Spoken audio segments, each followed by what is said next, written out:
kami hormati Bapak Marwini SHIM MSI selaku Pembina KSI FEB Undip 2020, Bapak Dr. Muhammad Gofur Wibowo SEMSC selaku pemateri pada pagi hari ini, Bapak Rio Erisman Admen PhD selaku pemateri pada pagi hari ini, segenap tamu undangan yang telah hadir dalam acara Islamic Economic Weekend School 2020,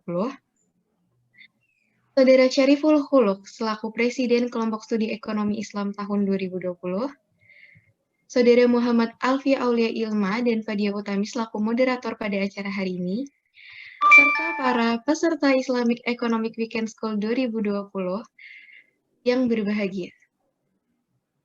Sebelum memasuki acara selanjutnya, perkenankan saya, Farah Diladiah, pembawa acara pada hari ini akan membacakan susunan acara Islamic Economic Weekend School 2020 pada hari kedua. Yang pertama yaitu pembukaan.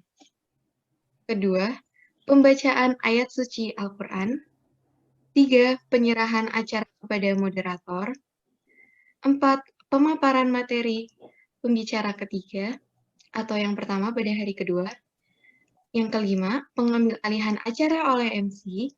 6, dokumentasi pertama bersama pembicara. 7, penyerahan acara kepada moderator. 8, pemaparan materi pembicara kedua. 9, pengambil alihan acara oleh MC. 10, dokumentasi, dan yang terakhir, penutup. Langsung saja, memasuki acara yang pertama yaitu pembukaan. Marilah kita buka acara pada hari ini dengan membaca bacaan basmalah bersama-sama. Bismillahirrahmanirrahim. Kemudian memasuki acara yang selanjutnya adalah pembacaan ayat suci Al-Quran yang akan dibacakan oleh Saudara Muhammad Fahri Fadilah. Kepada Saudara Fahri, waktu dan layar kami persilakan. Ya, bismillahirrahmanirrahim. Assalamualaikum warahmatullahi wabarakatuh. Waalaikumsalam warahmatullahi wabarakatuh. A'udzu billahi minasy syaithanir rajim.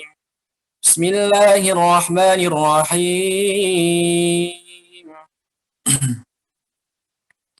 Inna hadzal qur'ana yahdi lillati hiya aqwam wa yubashshirul mu'minin الذين يعملون الصالحات أن لهم أجرا كبيرا وأن الذين لا يؤمنون بالآخرة أعتدنا لهم عذابا أليما ويدعو الإنسان بالشر دعاءه بالخير وكان الإنسان عجولا وجعلنا الليل والنهار آيتين فمحونا آية الليل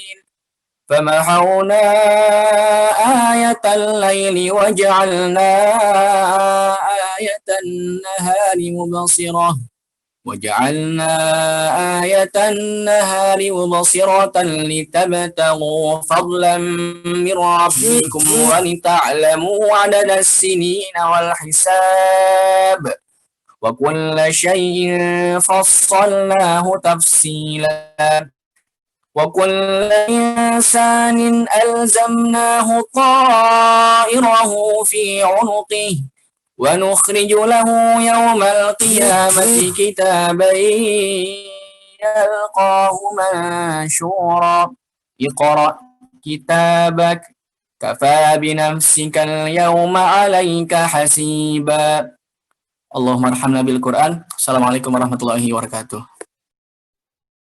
Waalaikumsalam warahmatullahi wabarakatuh. Terima kasih kepada Saudara Muhammad Fahri Fadilah. Semoga apa yang dibacakannya tersebut dapat memberikan keberkahan baik bagi yang membacanya maupun yang mendengarnya. Amin, amin ya rabbal alamin. Selanjutnya adalah penyerahan acara kepada moderator.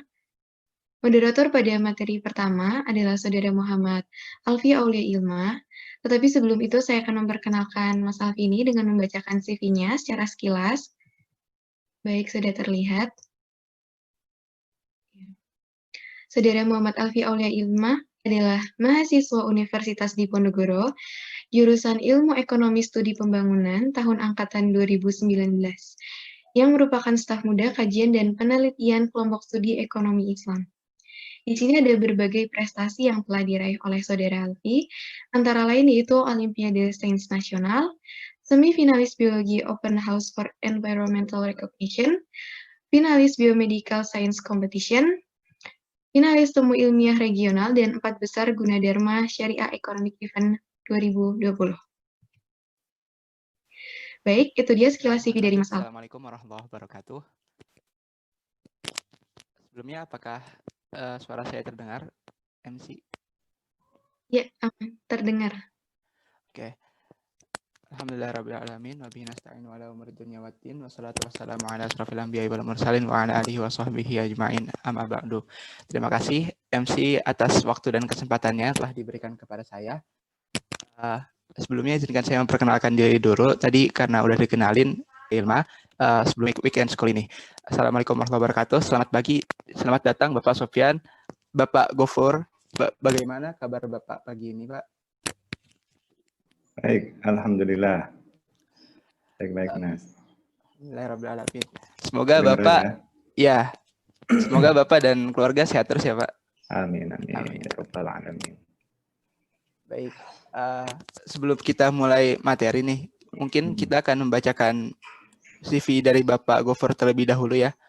Untuk operator bisa terlebih dahulu.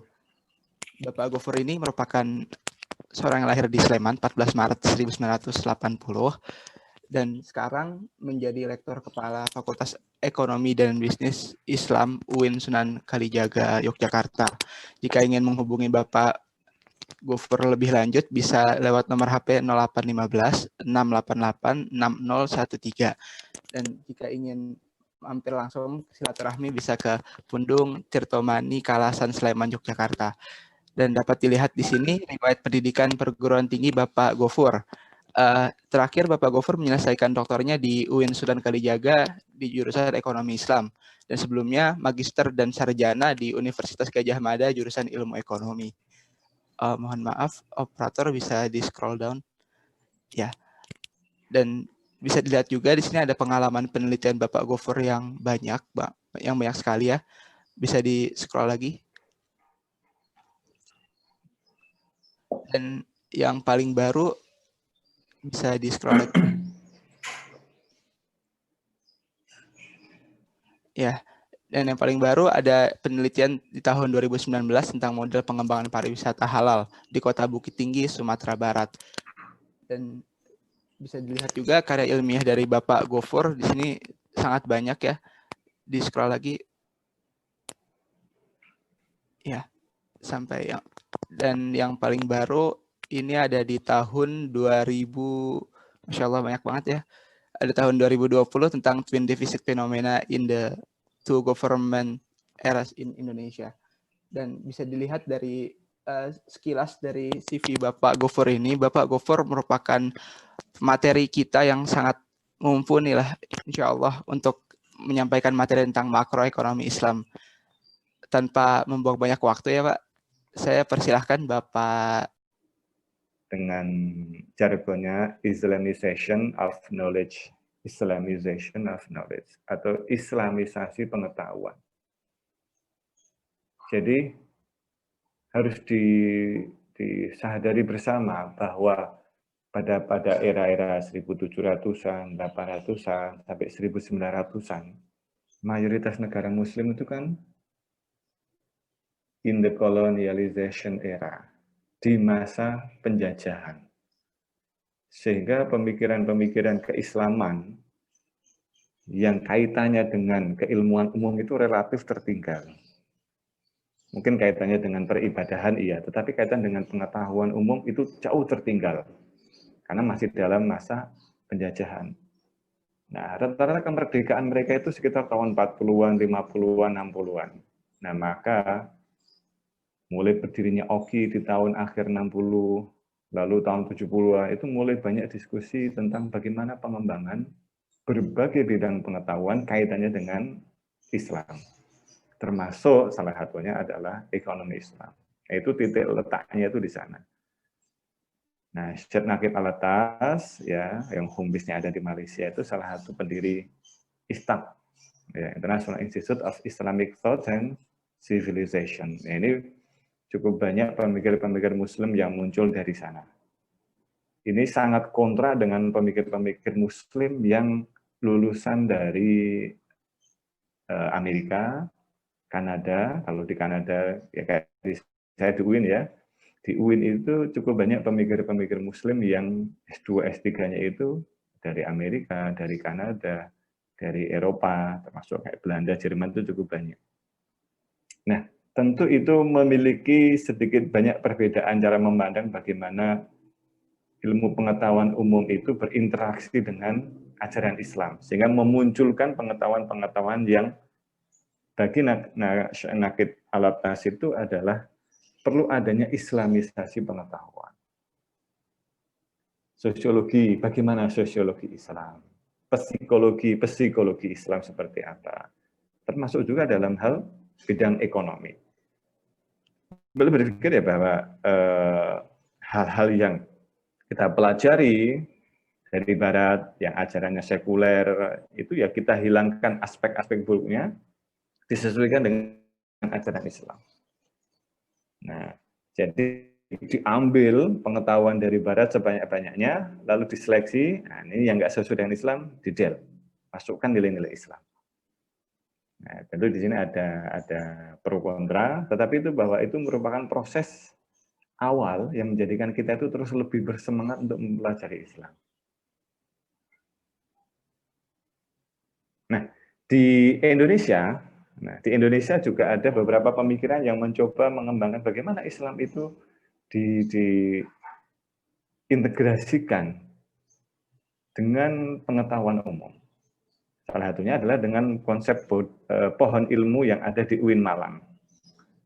Ini yang saya ambil yang cukup populer ya, beberapa aja nanti.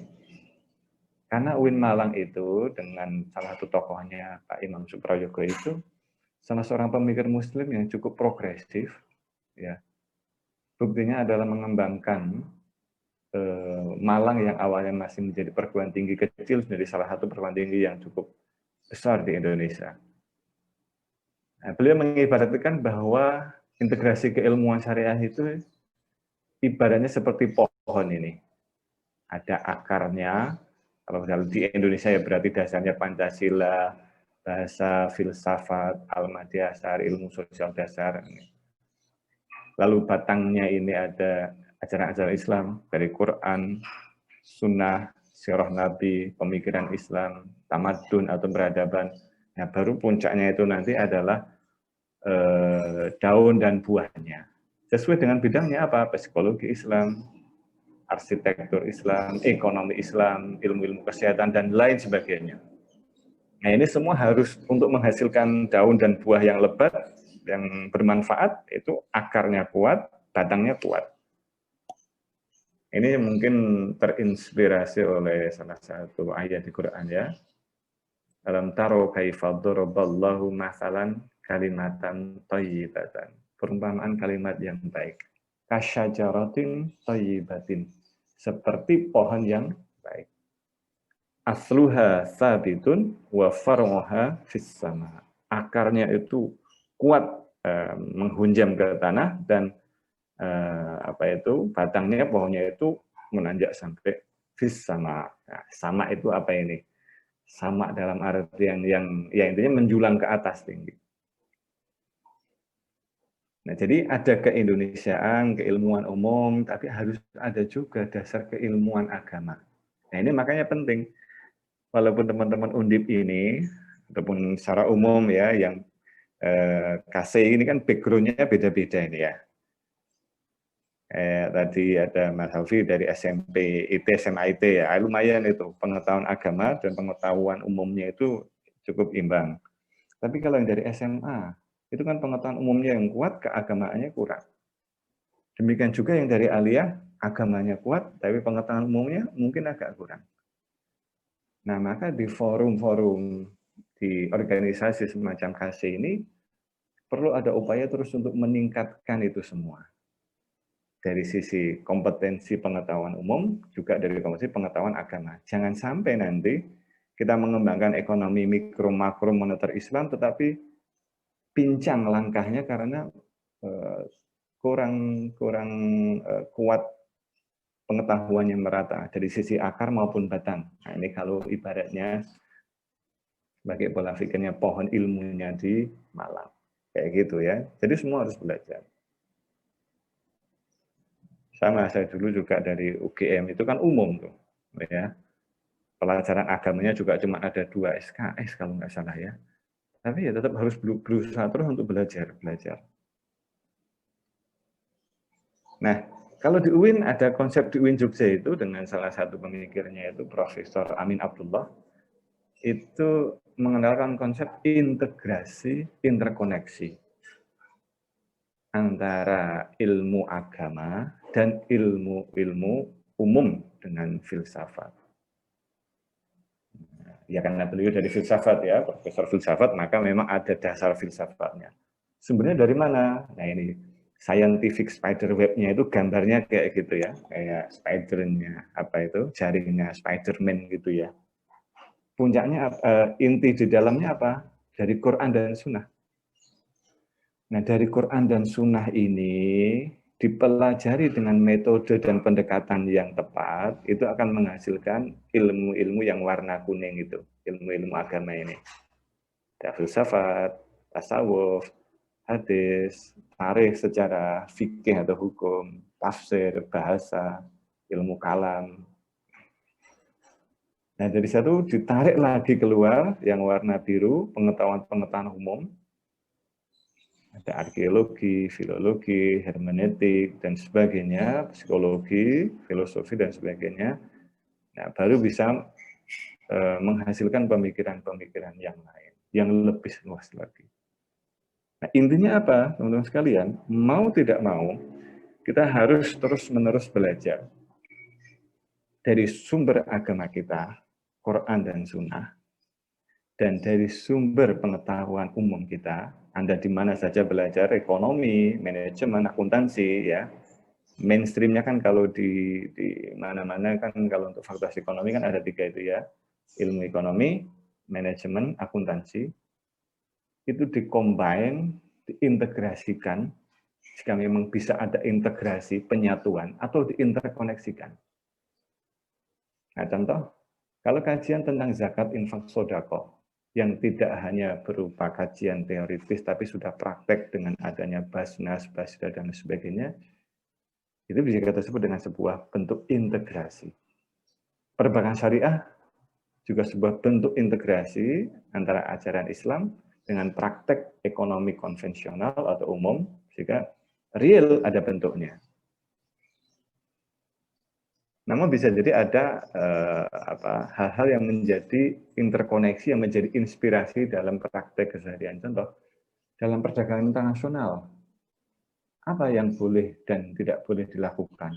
Nah, ini mungkin tidak ada kita sebut perdagangan ekspor-impor Islam, kan nggak ada. Tidak ada institusi khususnya, tidak ada lembaga khususnya.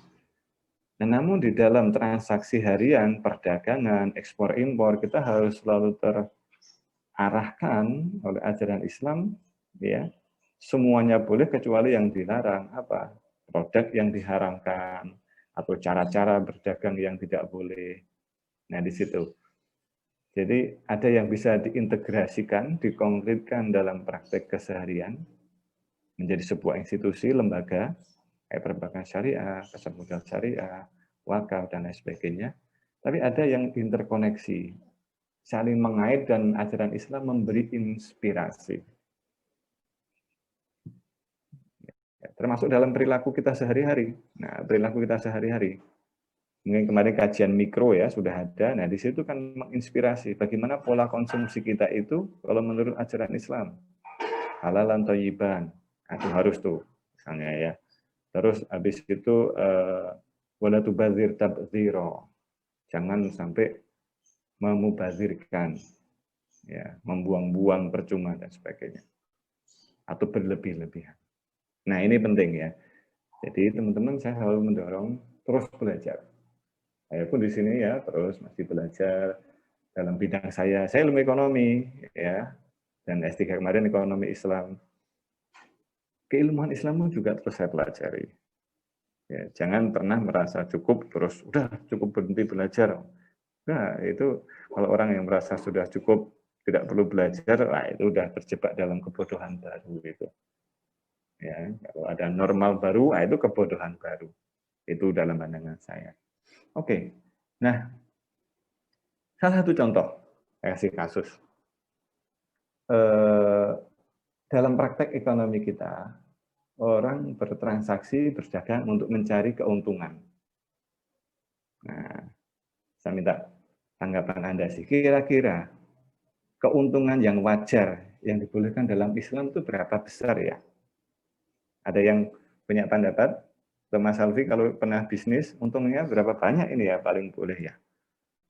10%, 20%? Kalau menurut saya, Pak, boleh diambil untung ketika berapa aja boleh, asalkan ada, kalau misalnya kita berbicara tentang ekonomi Islam, boleh berapa aja boleh, asal di situ rela sama rela gitu, Pak. Rela sama rela. Nah, Ya, ukuran rela sama relanya nanti jadi ini ya, harus terukur dengan jelas. Ya. Nah, kalau misalkan nanti boleh nggak 100%? Nanti dianggap kapitalis loh ya.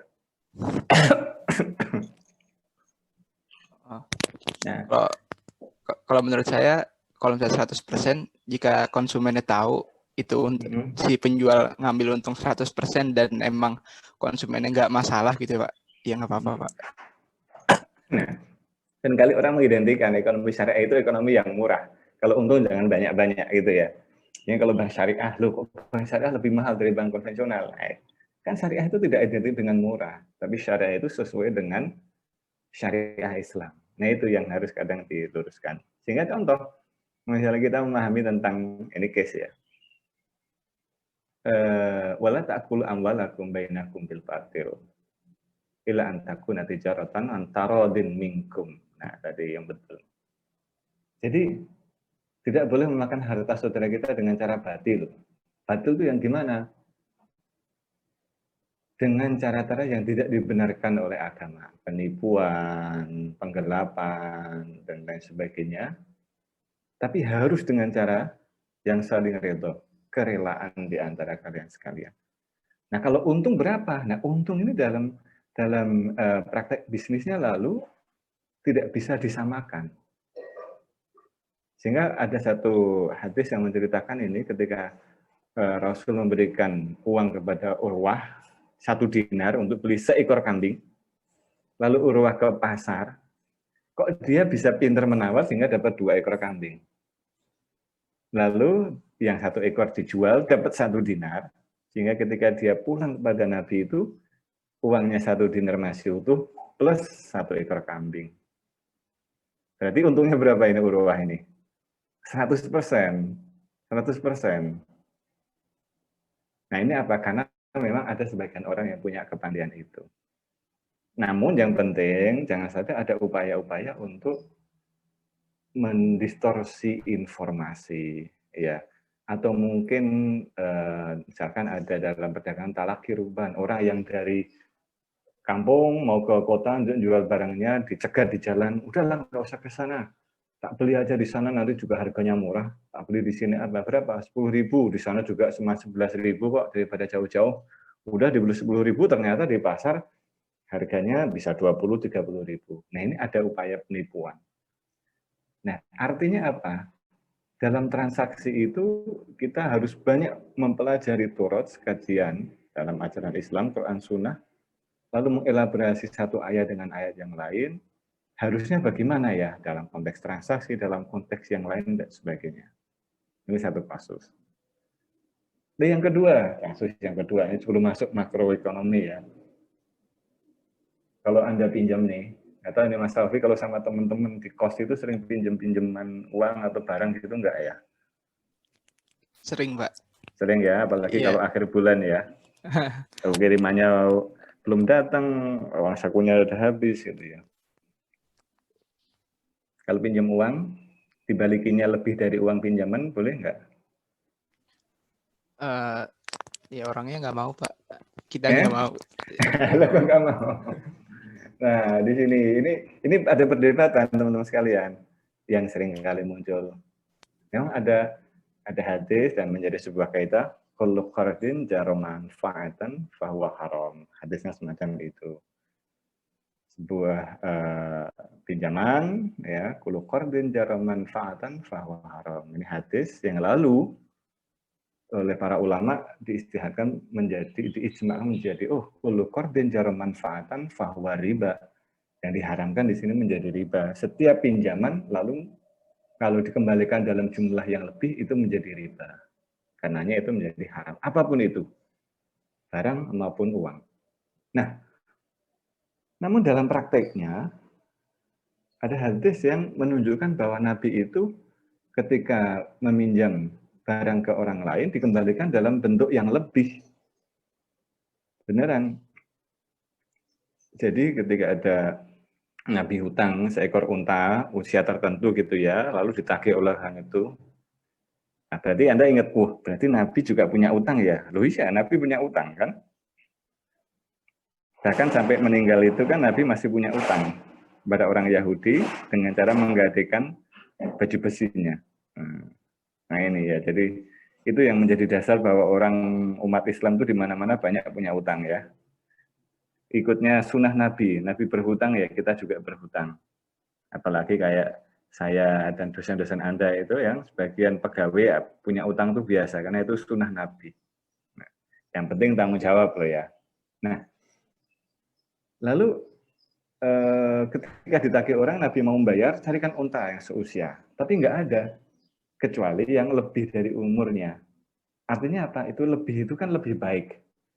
Ya udah diberikan saja. Maka engkau telah menunaikannya dengan lebih. Semoga Allah Ta'ala membalas dengan yang setimpal. Maka Allah mengatakan, khairukum ahsanukum qada'an. Sebaik-baik kalian adalah orang yang paling baik dalam pengembalian. Pengembaliannya yang baik itu yang gimana? Nah, sebagian tentu yang tepat waktu, ya tidak menyusahkan orang yang meminjami. Kalau dalam konteks hadis ini adalah dilebihi itu lebih baik. Bahkan pada hadis yang dari Jabir ini kan jelas. Jabir meminjami uang pada Nabi, ketemu di masjid. Lalu kalau di hadis yang lengkapnya itu Jabir sholat, disuruh sholat, ya lalu habis itu Nabi membayarnya. Wa qadani wa zadani. Lalu beliau membayar utangnya dan menambahinya. Oke. Nah, jadi sebenarnya kita paham, setiap tambahan itu tidak otomatis dikatakan riba. Nah, lalu yang riba seperti apa? Nah, maka para ulama mengambil istilah hukum, kalau dipersyaratkan di awal, maka itu jadi riba. Kalau tidak dipersyaratkan, maka bukan riba. Nah, cuman masalahnya, ya kan kalau Nabi itu kan orangnya baik, tidak diminta nambah aja Nabi nambah. Lah orang sekitar kita, jangan dia diminta nambah, diminta pokoknya tetap aja susah. Nah, akhirnya lalu muncul pandangan-pandangan yang berbeda. Oke, ini kita diskusi ilmiah ya. Akhirnya muncul pandangan, ada yang berpandangan setiap dipersyaratkan di depan jadi riba, ada yang berpandangan boleh dipersyaratkan di depan selama tidak besar dan tidak sampai ad'afan mudha'afah sebagaimana di Al-Baqarah itu.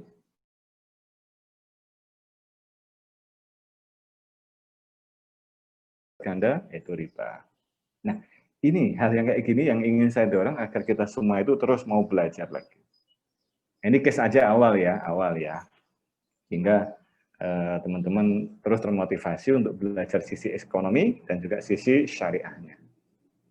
Oke. Nah, yang kaitan dengan ekonomi makro gimana? Oke. Saya mengasumsikan teman-teman ini baik semester awal atau semester akhir di setiap fakultas ekonomi pasti mendapatkan pengantar ekonomi ya. Semua jurusan setahu saya dapat ya, baik manajemen akuntansi. Lalu ada kategorisasi, dikotomi, microeconomics dan juga macroeconomics. Jadi kalau studinya itu kepada subjek individu, ya pasar, agen-agen ekonomi, ya, maka itu disebut mikroekonomi. Studi tentang harga, bentuk pasar, apakah monopoli, oligopoli, duopoli, nah itu berarti masih kajian mikro.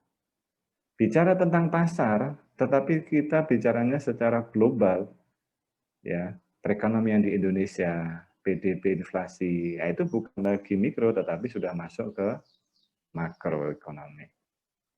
Maka isunya ini yang sisi kanan ini ada GDP, unemployment rate, ada inflation, price index ya dan sebagainya. Ini yang ada di sana. Oke. Nah, hubungan yang terjadi gimana? Nah, ini circular flow of diagram. Jadi diagram yang bisa dikenalkan di mana-mana, mau pakai buku apa saja biasanya ini. Biasanya hubungan awalnya itu kan antara household, rumah tangga, dengan korporasi. Ini dua sektor, perekonomian dua sektor. Kalau udah masuk pemerintah, berarti perekonomian tiga sektor. Kalau cuma dua sektor, itu baru ketemunya itu di pasar barang dan jasa. Transaksi aja, jual beli aja. Konsumsi, tabungan. Nah, tapi begitu ada pemerintah, government, maka ada kewajiban apa? T, tax. Ya, ada T, tax. Membayar pajak.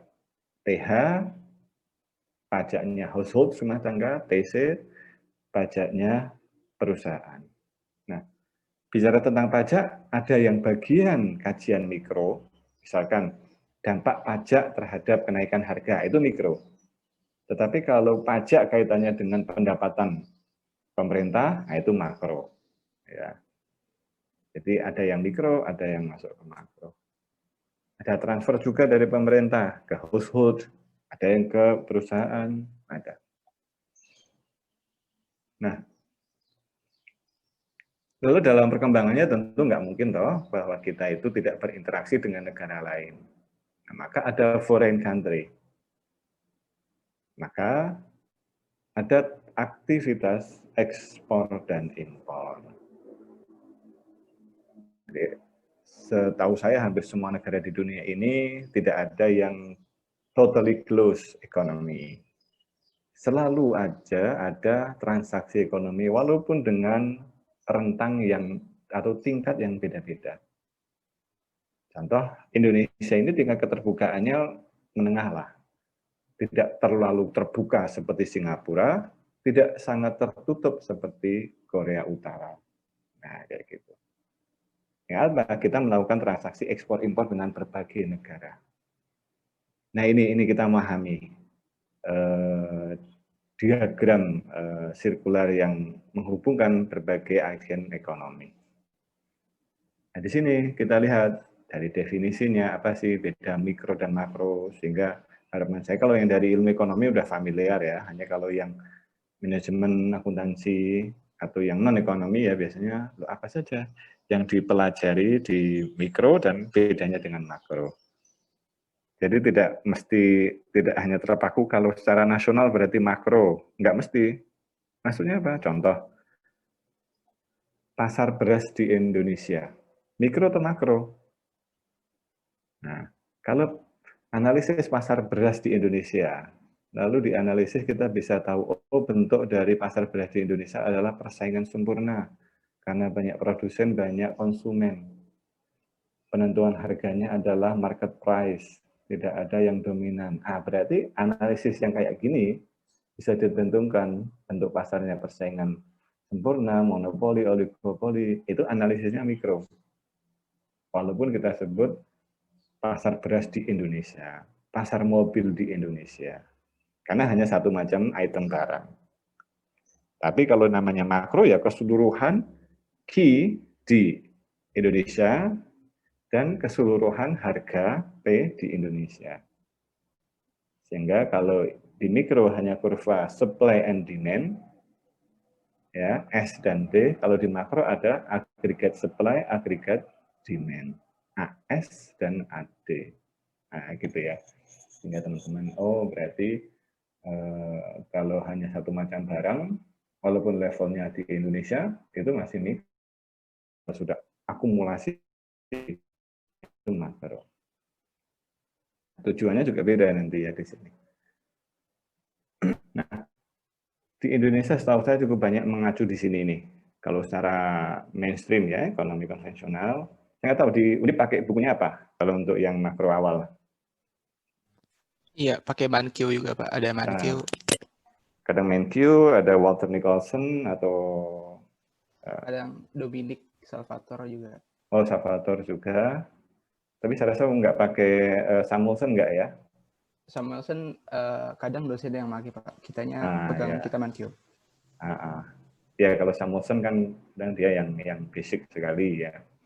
Oke. Nah, isu-isunya ada di sini nih. Jadi biar kita punya pemahaman global tentang apa sih yang dipersepsikan oleh orang-orang atau akademisi ekonomi di luar negeri sana di Amerika tentang makroekonomik, ya ini topiknya. Jadi selama kita mengkaji bagian dari itu, nah itu adalah topik ekonomi makro. Walaupun nanti bagian akhir dari Menq ini bicara tentang money supply, money demand, banking system, ini sebagian part of monetary economics. Government debt, budget deficit, itu makroekonomik fiskal, tapi kadang juga bisa dikaitkan dengan makroekonomik dan monetary economic. Nah, cuman ini di bukunya Menq dan secara umum di kajian ekonomi makro ada. Unemployment itu kadang-kala dimasukkan dalam makroekonomi, tapi detailnya itu nanti ada di ekonomi pembangunan. Nah, kayak gitu ya. Jadi memang awalnya makroeconomics, namun nanti kajiannya bisa berkembang ke bidang-bidang kajian ekonomi yang lain. Kayak gitu ya. Ya tentu nggak semua nanti yang kita singgung, saya hanya mengikuti request-nya panitia, kurang lebihnya apa, dan yang sesuai yang saya bisa ya. Oke, bicara ekonomi makro, nggak akan bisa lepas dari pertumbuhan ekonomi atau economic growth. Jadi itu di kiri atas itu ada angka 1 itu nanti menunjukkan topiknya kita ada berapa ya. Jadi kalau belum ketemu angka berikutnya berarti itu masih topik yang sebelumnya. Nah, topik pertama adalah economic growth. Pasti itu yang dibicarakan untuk awal-awal. Nah, kalau ada mendengar istilah pertumbuhan ekonomi, Anda harus jeli ketika melihat economic growth based on theory atau economic growth based on empirical study. Kalau based on theory, ini menggunakan rumus pertumbuhan. Untuk setiap rumus pertumbuhan apa saja? Pertumbuhan penduduk, pertumbuhan harga, pertumbuhan selalu kalau ekonomi ya berarti GDP-T dikurangi GDP-T min 1 per GDP-T min 1 kali 100%. Ketemunya persentase berapa? Indonesia ekonominya sebelum pandemi sekitar 4-5%. Selama pandemi kemarin kita negatif 2 kuartal ya, sehingga kita sudah officially recession, ya, secara resmi sudah resesi. Itu definisinya. Seperti inflasi itu kan juga rumus pertumbuhan. Inflasi itu kan rumusnya P periode T dikurangi P T min 1 dibagi harga pada periode T min 1 kali 100%. Namun ketika Anda bicara tentang riset empiris, pertumbuhan ekonomi itu bisa saja diproksi dengan variabel lain. PDB itu juga merupakan proksi dari economic growth. PDB dalam triliun rupiah atau miliar dolar. PDB per kapita juga bisa mewakili. Produk nasional bruto juga bisa. Maka nanti kalau Anda melakukan riset yang mengambil topik economic growth, nah itu proksinya atau wakilnya itu bisa macam-macam. Bisa GDP, bisa GDP per kapita, bisa real economic growth, dan lain sebagainya. Nah, ini yang selalu dikaji untuk melihat bagaimana kinerja ekonomi suatu negara. Ngukurnya gimana ngukurnya? Nah, ngukurnya ada 3 metode biasanya ya. Metode PDB itu ya, PDB dengan metode pendapatan, menghitung seluruh pendapatan warga negara, ya. Namun di Indonesia susah, ya. Ada menghitung upah, gaji, lalu ya. Di Indonesia susah, kenapa? Data pendapatan masyarakatnya itu belum baik, masih banyak yang ditilep, masih banyak yang tidak lewat sistem perbankan sehingga nggak terdata. Maka di Indonesia tidak pakai metode pendapatan ya kalau menghitung PDB. Metode yang kedua metode produksi atau sektor ekonomi. Kalau Anda lihat sektor ekonomi kita, sektor pertanian, sektor kehutanan, sektor pertambangan, nah itu PDB menurut harga sektor. Yang ketiga adalah PDB dengan metode pengeluaran, menghitung pengeluaran berbagai pelaku ekonomi. Ini yang paling populer ya.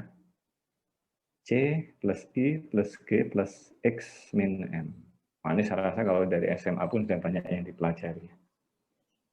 Nah, idenya kalau dalam konteks keislaman bagaimana? Nah, di sini. Kalau C itu kan konsumsi rumah tangga. Apa yang harus dilakukan oleh rumah tangga agar dia melakukan konsumsi itu sesuai dengan ajaran Islam? I, investasi. Investasinya siapa? Investasinya para pengusaha. G, pengeluaran. Siapa? Pengeluaran pemerintah. Baik pusat maupun daerah. Lalu ekspor dan impor. Nah, salah satu kajian yang cukup menarik itu dilakukan oleh Pak Dumairi. Ya. Anda pakai buku matematika yang judulnya apa kalau buku matematika? Ada pakai bukunya Pak Dumairi enggak? Dulu, iya, matematika ekonomi dulu pakai Dumairi, Pak. Nah, itu Pak Dumairi yang dosen UGM ya, itu dosen saya dulu, dosen senior saya.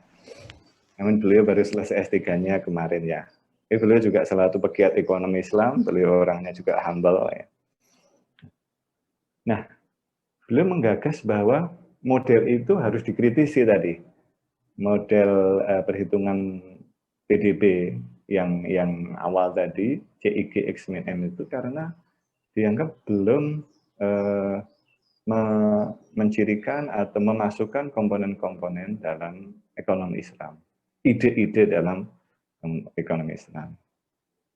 Dalam rumah tangga misalnya. Nah, C, konsumsinya. Konsumsinya itu harus dulu dikeluarkan apa? Bukan hanya bayar pajak untuk konsumsi maupun tabung, tapi harus ada Z ini, yaitu setoran membayar. Nah, jadi sebelum lo konsumsi, itu juga harus ada yang namanya pembayaran.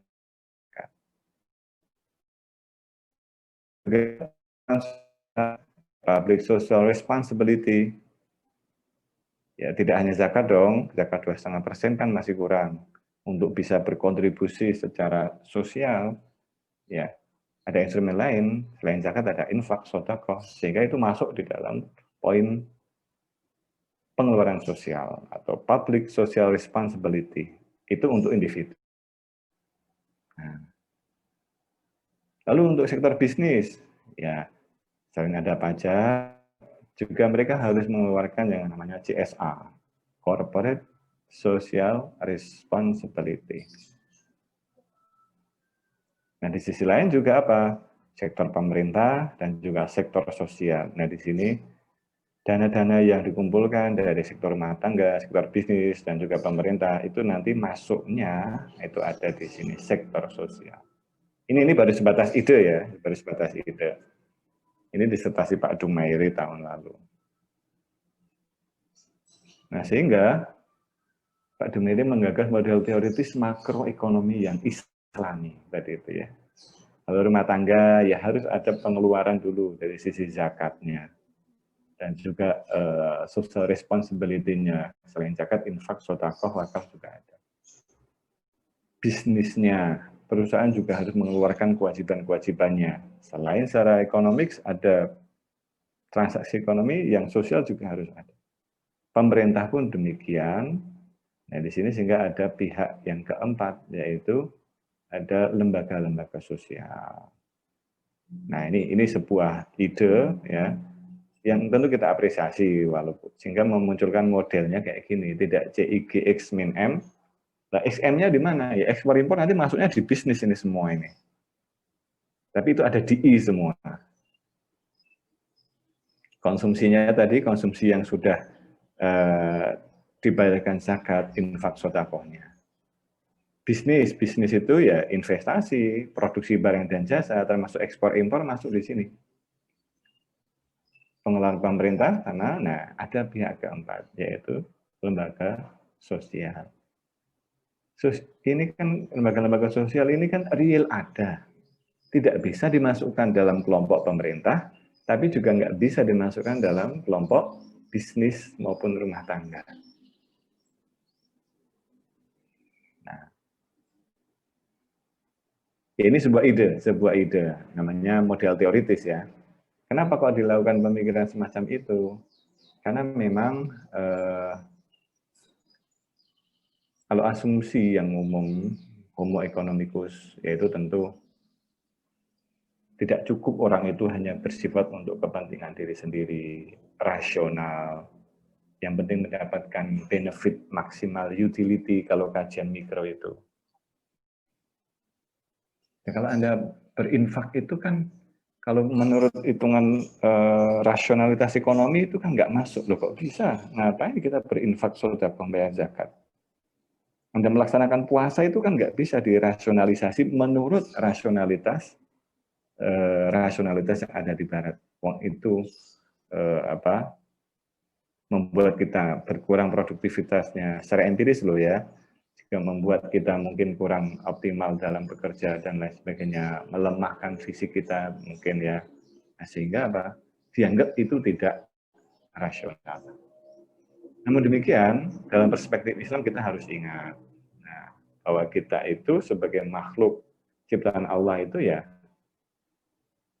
tugasnya ini khalifah fil ardi ini ya, itu untuk ibadah, sehingga dalam konteks ibadah mahdhah maupun ghairu mahdhah, dalam ibadah mahdhah dalam artian ibadah harian, sholat, puasa dan sebagainya, maupun ghairu mahdhah dalam konteks amal soleh kepada sesama, nah maka harus mempertimbangkan aspek-aspek itu. Nah, tapi ini ide ya, jadi ini masih ide awal yang tentu menerima saran, masukan, dan perbaikan. Apa bisa dihitung Pak secara empiris? Belum. Nah, sehingga disertasi Pak Dumar itu ketika ditanya, gimana ngitung PDB dengan metode itu? Belum dihitung dan belum bisa dihitung. Itu masih model teoritisnya kayak gitu. Itu tadi CS-nya masuk ada di situ.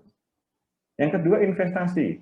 Nah, kegiatan menanamkan modal langsung maupun tidak langsung ya, dengan harapan tuh suatu saat kita akan bisa mendapatkan keuntungan dari penanaman modal tersebut. Nah, dalam perspektif konvensional yang paling menentukan kan bunga ya. Kalau untuk menanamkan investasi. Dan berapa banyak nih tinggi bunganya gimana nih? Oh, kalau bunganya tinggi 20-30%, ada yang pinjam dikit aja lah. Tapi begitu tunggu bunganya diturunkan, itu akan meningkatkan investasi. Nah, ini sudah lazim dikenalkan secara konvensional dan kita praktekkan secara umum. Oleh karenanya, salah satu instrumen kebijakan moneter adalah Bank Indonesia itu menaik turunkan BI rate. Ya, kalau dulu BI rate ya, kalau sekarang BI Bank Indonesia 7-day repo rate. Nah, itu menjadi instrumen untuk mengendalikan tingkat suku bunga konvensional dan lalu juga akan mengendalikan investasi. Endingnya apa? Mengendalikan jumlah uang beredar di masyarakat. Endingnya apa lagi? Mengendalikan tingkat harga atau inflasi. Nah, maka ini yang bekerja secara konkret dalam perekonomian kita saat ini. Nah, dalam investasi tidak bisa disamakan dengan yang namanya spekulasi. Kalau menurut Keynes, ya, dalam teori permintaan uang, kalau menurut Keynes, bisa untuk consumption, precautionary, jaga-jaga, dan juga speculation, spekulasi.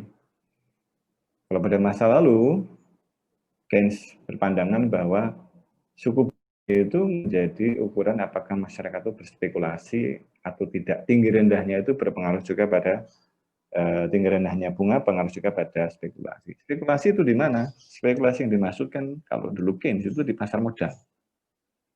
Apakah saya punya uang misalkan ya, kayak siapa itu yang lagi heboh kasus di Maybank itu ya, punya uang 22 miliar.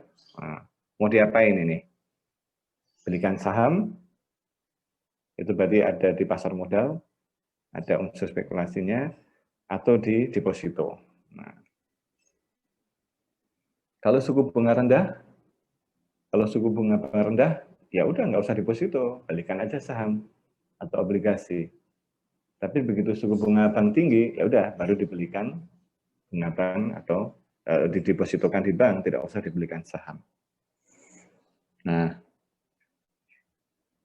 pada prinsipnya boleh kita untuk melakukan investasi. Ya tentu kalau dicarikan apa ayat investasi susah ya. Hanya lalu kan tadi investasi itu kan bicara tentang kondisi kita di waktu yang akan datang. Wal tangdur nafsu ma qaddamat lighad. Nah ini, apa yang saya lakukan nih kayak gini, mengaitkan investasi dengan Quran surah Al-Ashr. Ini bagi sebagian orang, oh ini ada integrasi atau interkoneksi. Tapi sebagian orang, ini kan ayat untuk ini, jadikan hari esok itu di hari akhirat, sehingga tidak bisa dijadikan dasar untuk investasi. Nah ini dalam metode pengembangan ekonomi Islam itu seringkali ada perdebatan. Ada yang oke, nggak apa-apa, jadikan dasar. Tapi ada yang bilang, walah, itu kan hanya ayatisasi saja atau nempel-nempel ayat saja. Jadi paling tidak kita diperbolehkan untuk memandang kondisi esok hari itu seperti apa dan kita melakukan saat ini apa yang bisa kita lakukan. Kita menunda konsumsi saat ini untuk konsumsi yang akan datang, itulah investasi. Hari esok, di sini kan Ghodin ya, Ghodin ini kan hari esok nih ya.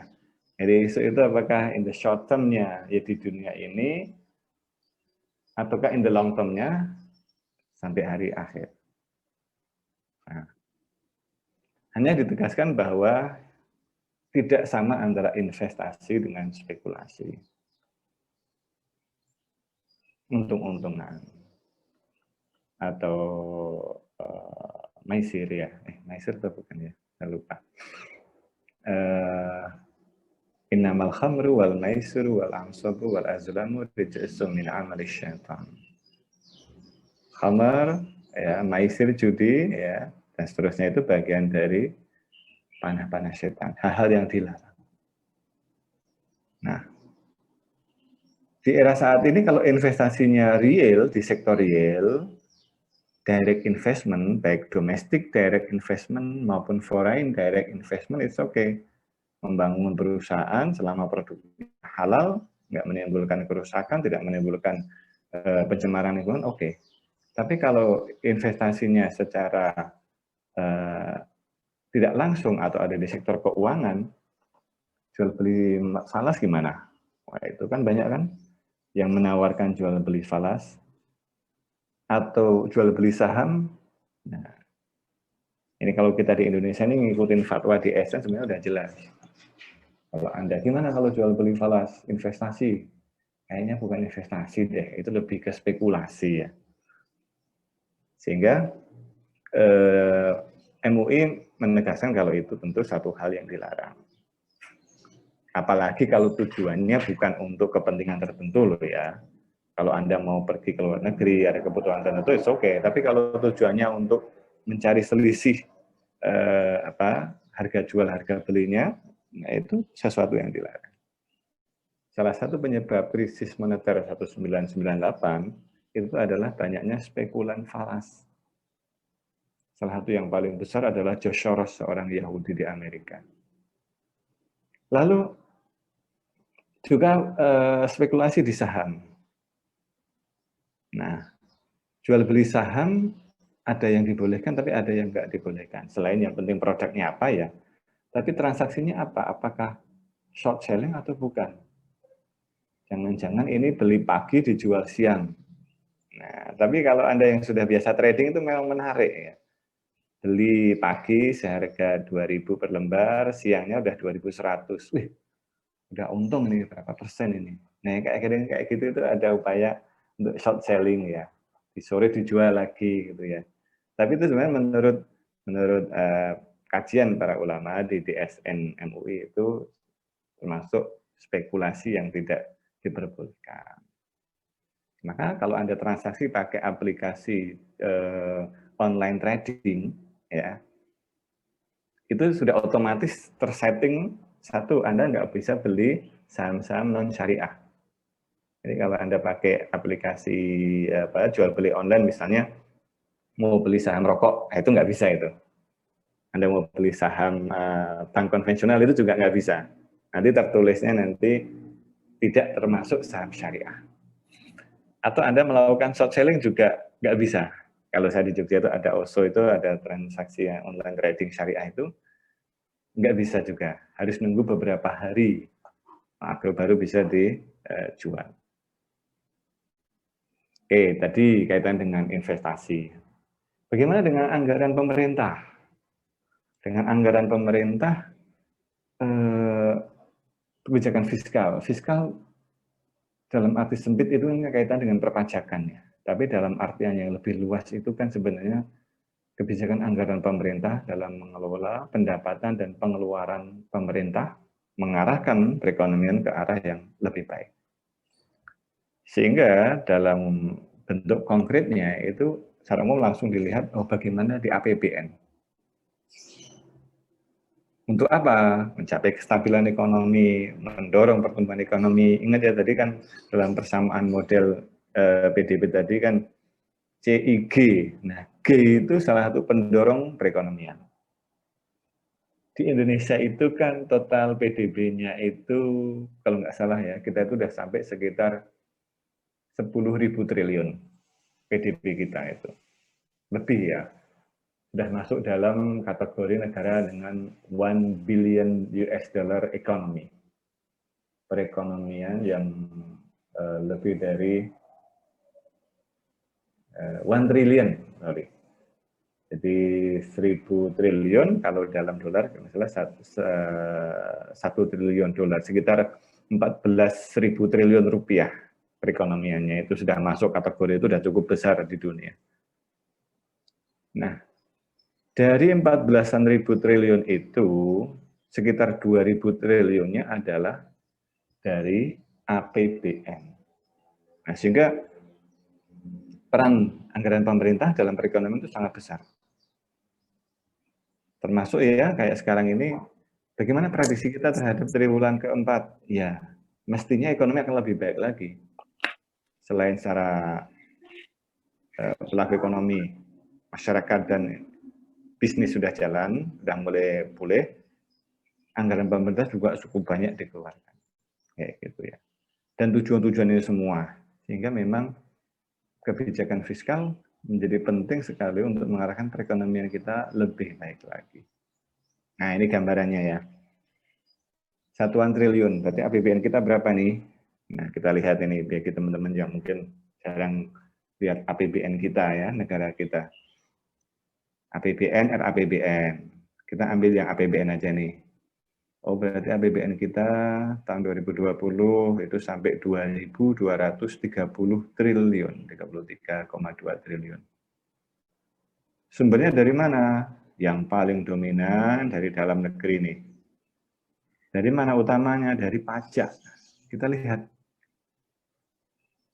Dari 2.200-an, 1.800-an itu dari pajak.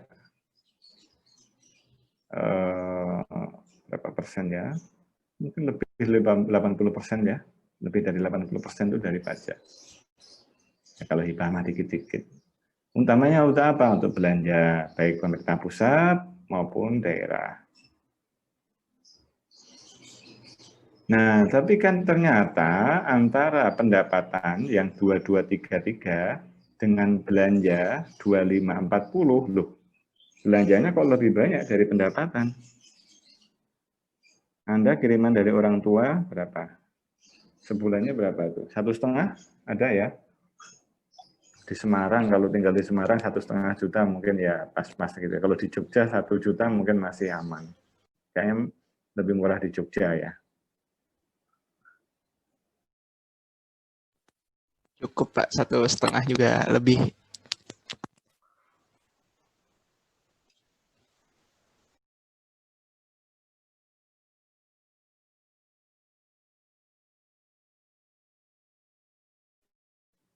Kalau kita ini di sini dalam kurung 307,2, artinya kita defisit 307 triliun.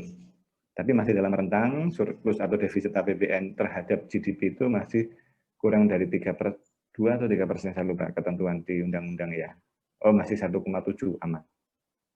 Tapi ingat loh ya, kita itu utang loh ya. Jadi tiap tahun kita punya utang sekian ratus triliun, sudah direncanakan utang.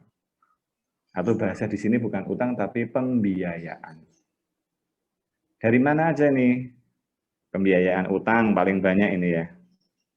Utang, investasi dan lain sebagainya. Nah, artinya apa? Inilah postur APBN kita yang tercermin di dalam kebijakan fiskal yang mencerminkan kebijakan fiskal pemerintah kita.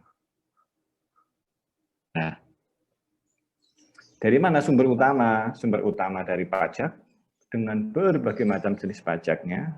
Anda mungkin ada mata kuliah tentang pajak. Dan lalu pengeluarannya paling besar apa? Belanja pemerintah pusat, baik yang kementerian lembaga maupun non-KL. Sebagian ada ke transfer daerah dengan dana alokasi umum, dana alokasi khusus, maupun dana desa. Ini yang baru ya.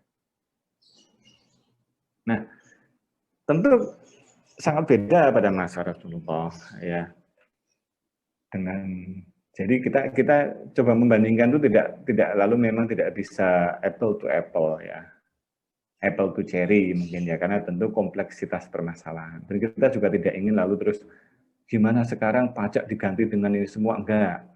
Hanya kita lalu mencoba memahami bahwa pada zaman Rasulullah pun juga sudah ada sumber-sumber pendanaan dan alokasi-alokasi pembelanja. Kalau pada masa itu ada dari zakat, zakat mal, zakat fitrah, usur wakaf. Ya. Ini yang dari kaum kelompok muslim. Dari non-muslim ada jizyah, kharaj, ada yang umum, ghanimah, faid dan sebagainya.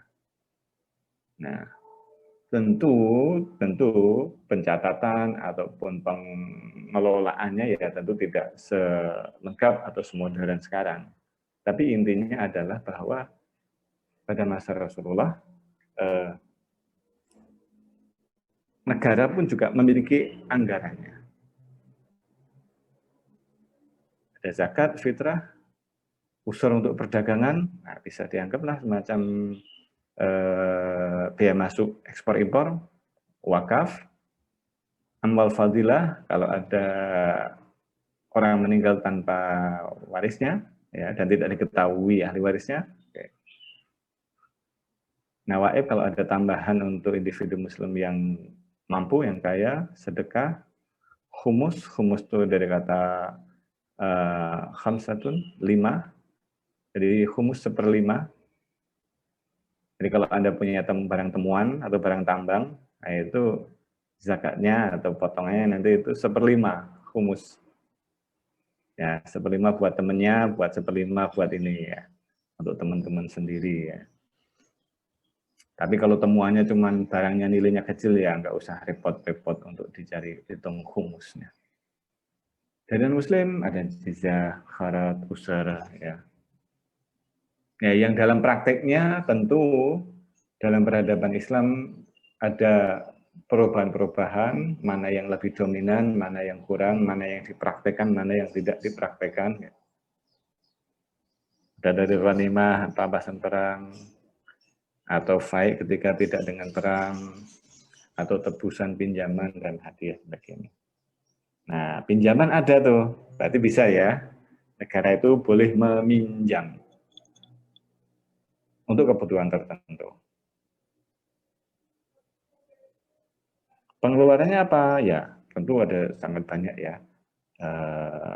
Mendapatkan pembayaran pimpinan, untuk pengeluaran negara, tentara, dan lain sebagainya.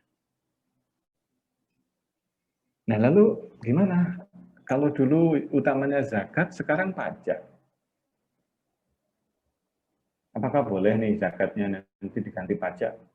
Nah, ini perdebatan panjang.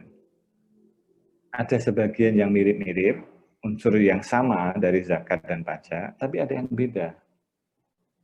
Sama-sama paksaan, sama-sama dikelola dengan baik, juga untuk tujuan sosial. Tapi beda, zakat itu perintah agama yang jelas, sehingga dia bentuk ibadah.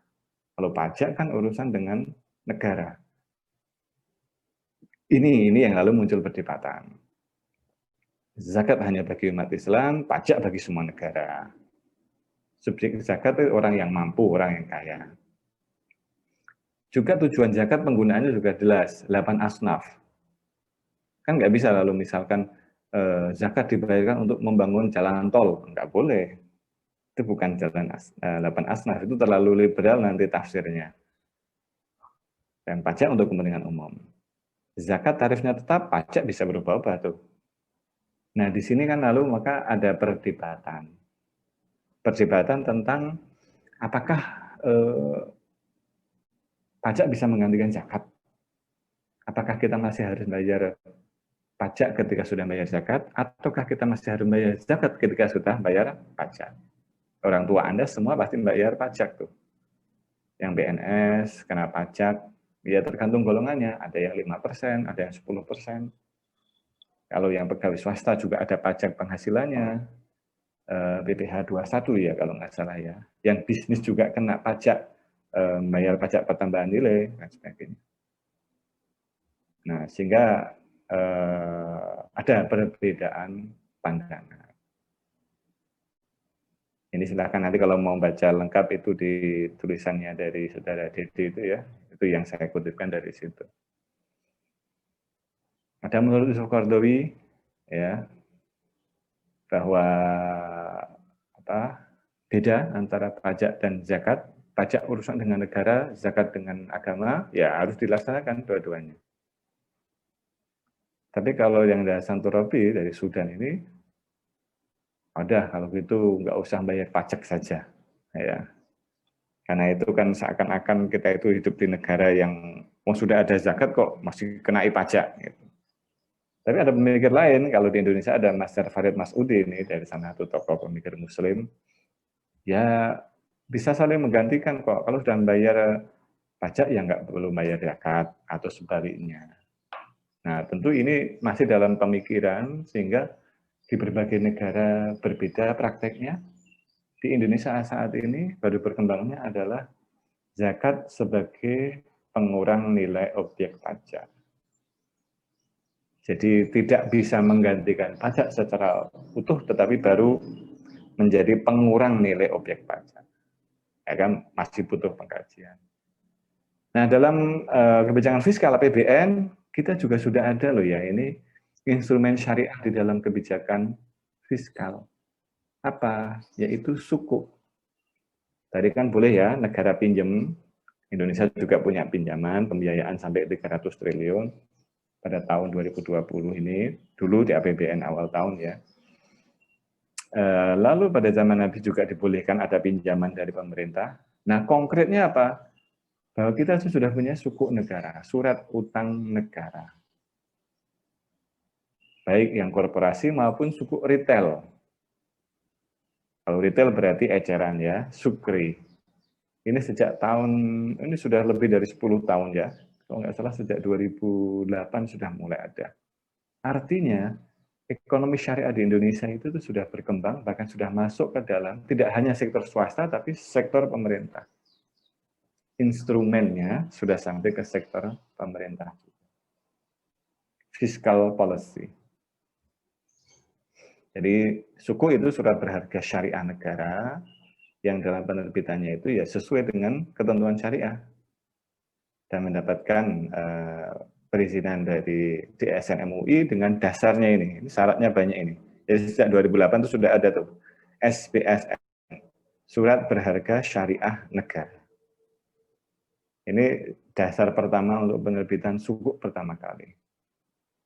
Dan lalu berkembang, lalu dengan akad yang bermacam-macam. Untuk apa itu sukuk gunanya? Nah, ini ada artikel saya kutipkan, Anda bisa melacak detail lagi ya. Untuk membiayai APBN, pembangunan infrastruktur dan sebagainya, untuk investasi dan diversifikasi bagi investor retail ya, kalau misalkan kita investasi Sukri itu setahu saya 5 jutaan boleh.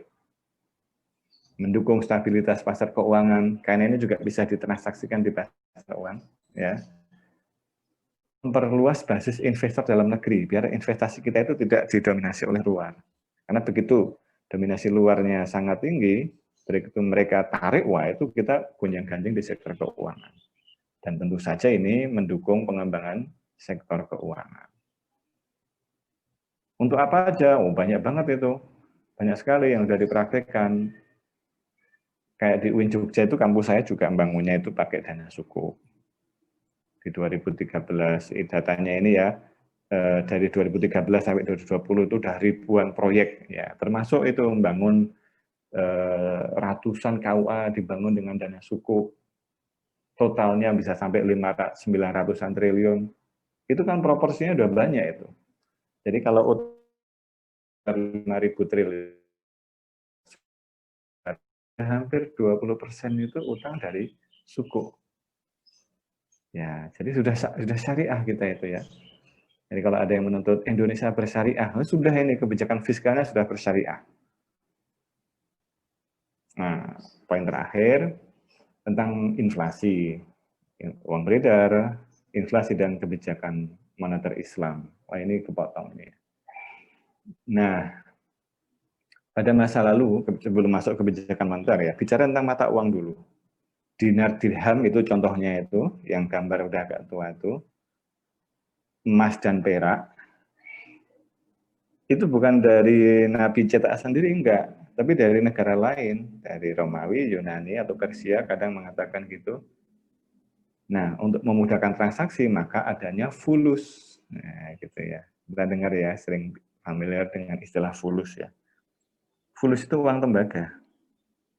Jadi kalau ya masuk Anda mau makan bakso pakai 1 dinar emas 1 juta gimana? 1 emas dinar kan 4 jutaan. 1 perak 73.000. Nggak bisa dicuil-cuil gitu, nggak bisa. Maka harus ada yang kecil fulus. Tapi lama-kelamaan kan memang bahan emas langka, emas perak. Sehingga pada masa itu lalu orang kerajaan-kerajaan Islam udah nyetak fulusnya dibanyakin deh, tembaga yang lebih gampang ya. Lama-kelamaan tembaganya yang banyak, emas dinar dan perak dirhamnya semakin menghilang. Sehingga lalu muncul salah satu teori dalam moneter itu ya, bad money drive out good money. Bad money-nya apa? Fulus ini, uang yang buruk ini mengalahkan dinar dan dirham. Nah, sehingga ya, apakah sekarang harus kembali ke, ya ada orang ini, sekelompok komunitas muslim yang kita kembali ke emas dan perak, silahkan. Tapi dalam menurut saya itu bukan sebuah ajaran Islam yang wajib harus pakai emas, perak, fulus. Karena dinar dirham pun bukan dari zaman Nabi. Dari sebelum Nabi sudah ada, dan itu sumbernya dari negara lain. Tapi yang penting adalah bagi otoritas moneter itu menjaga stabilitas nilai mata uang. Itu yang penting. Nah, itu menjadi tugas utama Bank Indonesia atau Bank Sentral. Nah, sehingga apa? BI kalau di Indonesia ya tujuannya ya mencapai dan memelihara stabilitas nilai uang, dalam hal ini rupiah, secara internal dari inflasi, secara eksternal dari nilai tukar kurs. Ya, kita sekarang 14.000 per dolar, oke lah. Jangan sampai 17, 20.000 per dolar. Itu mata uang kita melemah tentunya. Dengan berbagai macam kebijakan moneter. Nah, bagaimana menjaganya? Kebijakan moneter itu Selalu ingat ini, mayoritas ya didasarkan itu pada kuantitas uang Irving Fisher, maupun teori-teori yang lain tentu banyak ya.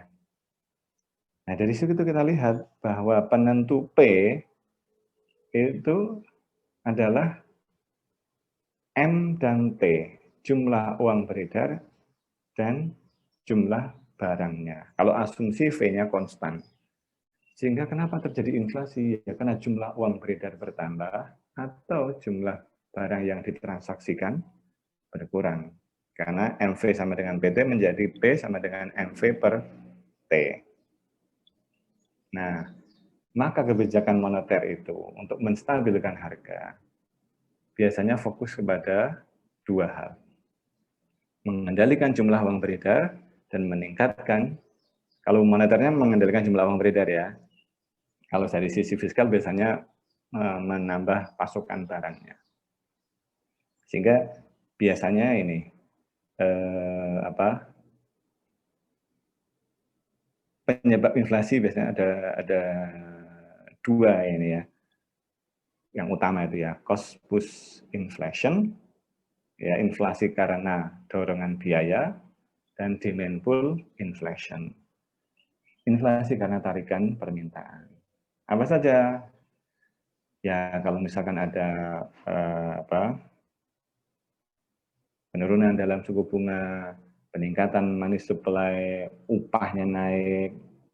Jadi kita lihat inflasi itu kenapa? Kalau mau lebaran, kok harga-harga naik? Ya mau lebaran kan banyak yang belanja, permintaan naik. Oh berarti dia demand pull inflation. Nah lalu kalau ada demo naik, minta kenaikan upah atau kenaikan increase in value add tax, VAT itu kenaikan nilai pajak. Oh ya itu berarti karena cost push. Kalau gajinya pada naik terus, maka supply-nya akan berkurang. Sehingga di sini inflasi itu biasanya karena demand pull ataukah karena cost push. Nah, zaman Nabi juga ada harga-harga barang itu. Dan ketika diminta Nabi ya menetapkan, Nabi enggak. Jadi selama itu mekanisme pasar ya biarlah itu berjalan apa adanya. Selama karena mekanisme pasar. Tapi kalau karena ada kecurangan, ya kenapa harga di satu tempat kok naik? Oh karena ada penimbunan. Nah maka ini penimbunan ini yang harus ditindak. Nggak boleh ada penimbunan yang menyebabkan harga naik, begitu harga naik lalu dia jual, nggak boleh.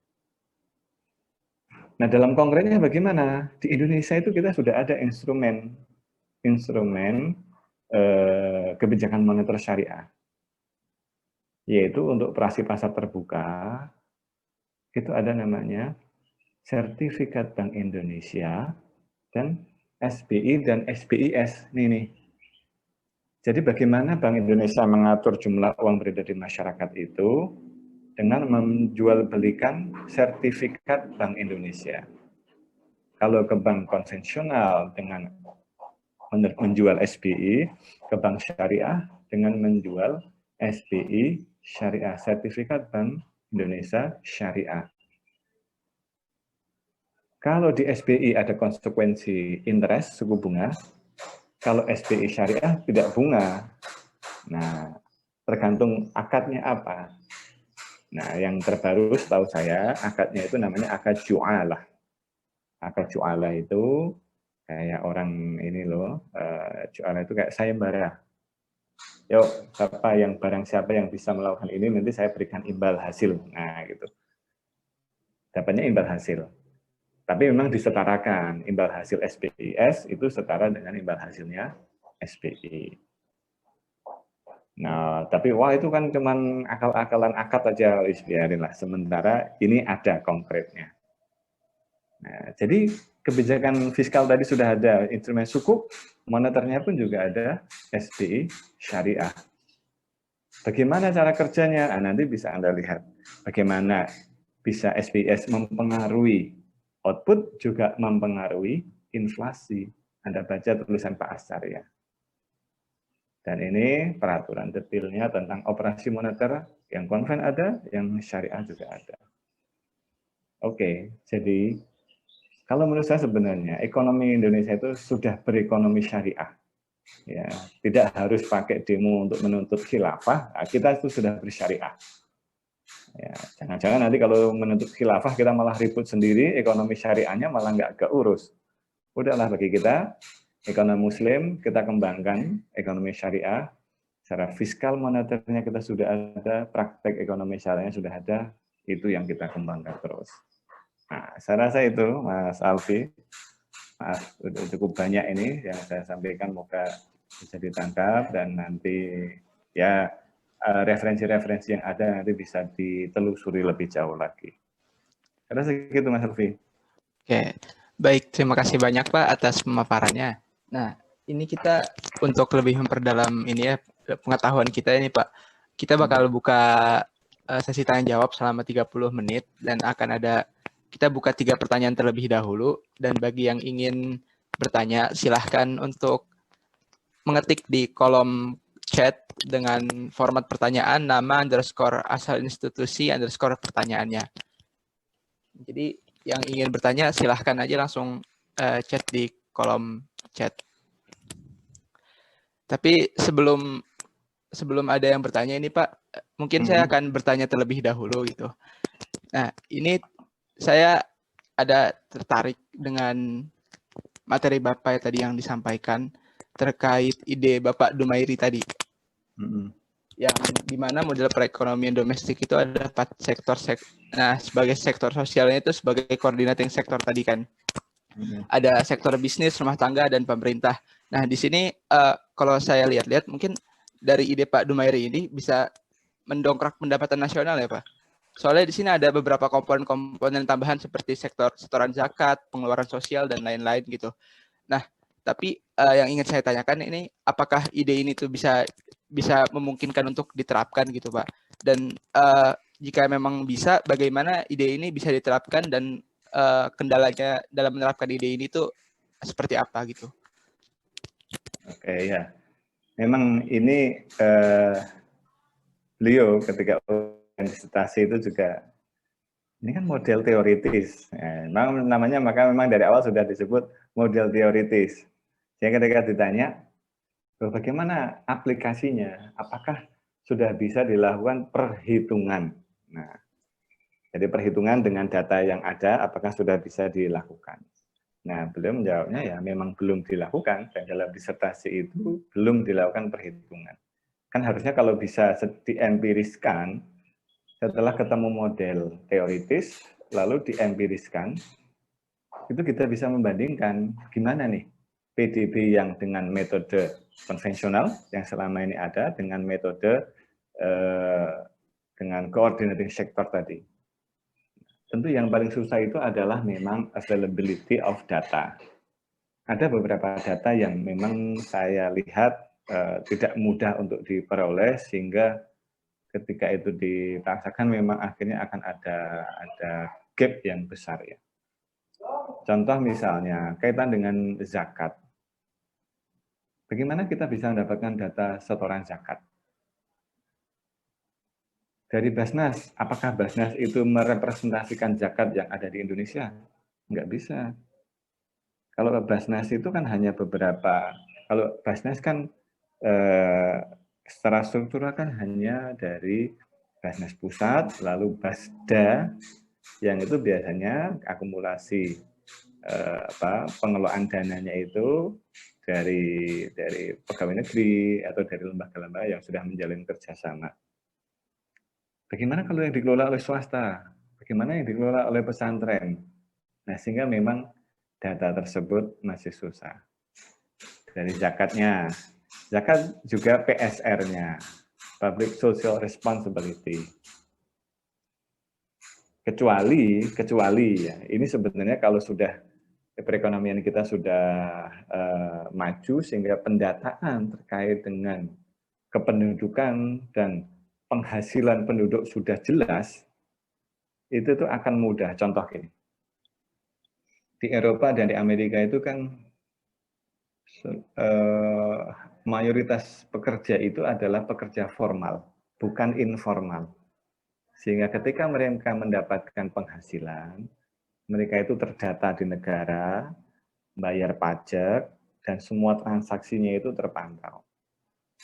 Sehingga mereka bisa menghitung PDB dengan metode pendapatan. Di Indonesia kan nggak bisa ngitung pakai metode pendapatan kan. Nah, sehingga kalau nanti mereka membayar, misalkan kita sudah sampai ke tahap itu, membayar zakat, infak sedekah itu sudah terhitung dengan baik, dan pelaporannya juga sudah baik, itu mungkin akan bisa. Apalagi termasuk di sektor bisnis, sehingga mereka bisa melakukan ini loh, ya fokus untuk bisnis dan ini untuk sosialnya. Tapi kan kadang-kala memang susah untuk melaporkan. Ya, bagi individu juga mungkin ngapain melaporkan, nanti bikin nggak ikhlas kalau nyumbangnya dilaporkan kayak gitu. Nah, sehingga memang ide ini secara teoritisnya menarik, tapi memang tantangannya ini disertasi Pak Dumairi di UGM ya, sehingga sudah diuji oleh banyak profesor itu, tantangannya adalah pada implementasi. Karena memang data yang dibutuhkan di sini itu relatif masih terbatas, dan memang dalam konteks perekonomian di Indonesia belum memungkinkan untuk itu. Nah, gitu Mas Alfi. Jadi memang ya dari awal Pak Dumairi membatasinya adalah tadi teoritis ya, kajian teoritis. Baik, Pak. Berarti untuk sejauh ini idenya masih belum memungkinkan untuk diterapkan di sini ya, Pak? Ya. Ini beda dengan misalkan ada disertasi yang lain, ini kaitan dengan, ini kan karena datanya makro nih ya, beda dengan datanya keuangan. Contoh, ada beberapa disertasi itu meneliti tentang bagaimana mengembangkan indeks makosid syariah pada saham-saham di Indonesia.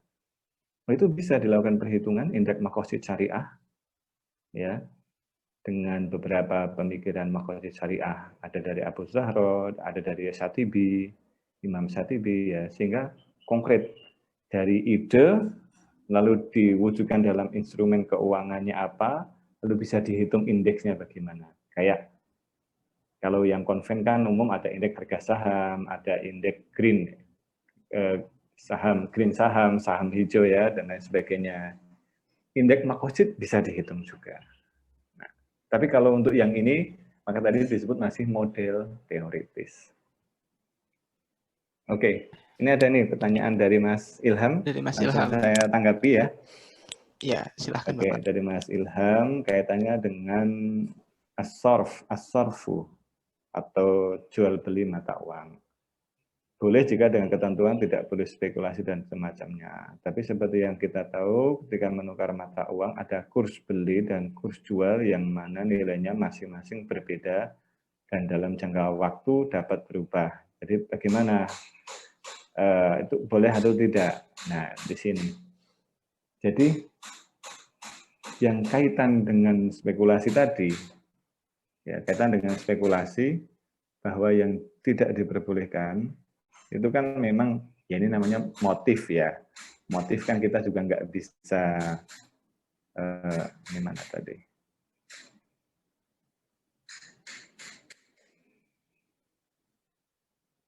Motif mau spekulasi atau nggak spekulasi kan kita memang nggak bisa tahu. Kita nggak bisa tahu seseorang ini mau spekulasi atau tidak. Hanya kalau kita itu memang tujuannya untuk transaksi, untuk kebutuhan real, ya tidak apa-apa. Tidak apa-apa kalau kita mau melakukan jual beli mata uang. Tadi di bagian mana ya?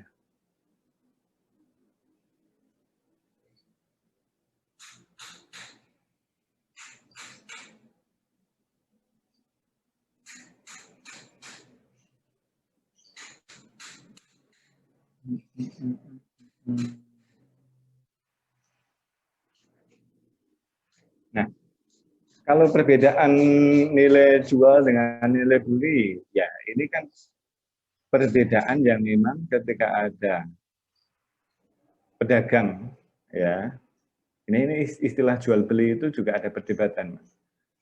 Apakah kalau falas itu tukar menukar valuta asing atau jual beli falas? Karena kalau istilah jual beli itu kan seakan-akan seperti barang ya, padahal kan sebenarnya ini bukan barang, tetapi nilai alat tukar. Sehingga lebih tepatnya adalah tukar menukar mata uang. Ketika ada mata uang dengan harga jual maupun harga beli, ini kan tentu perspektifnya perspektif penjual ya, sehingga harga jualnya mesti lebih mahal daripada harga beli. Nah, itu masih diperbolehkan karena bukan spekulasinya, itu bukan di situ.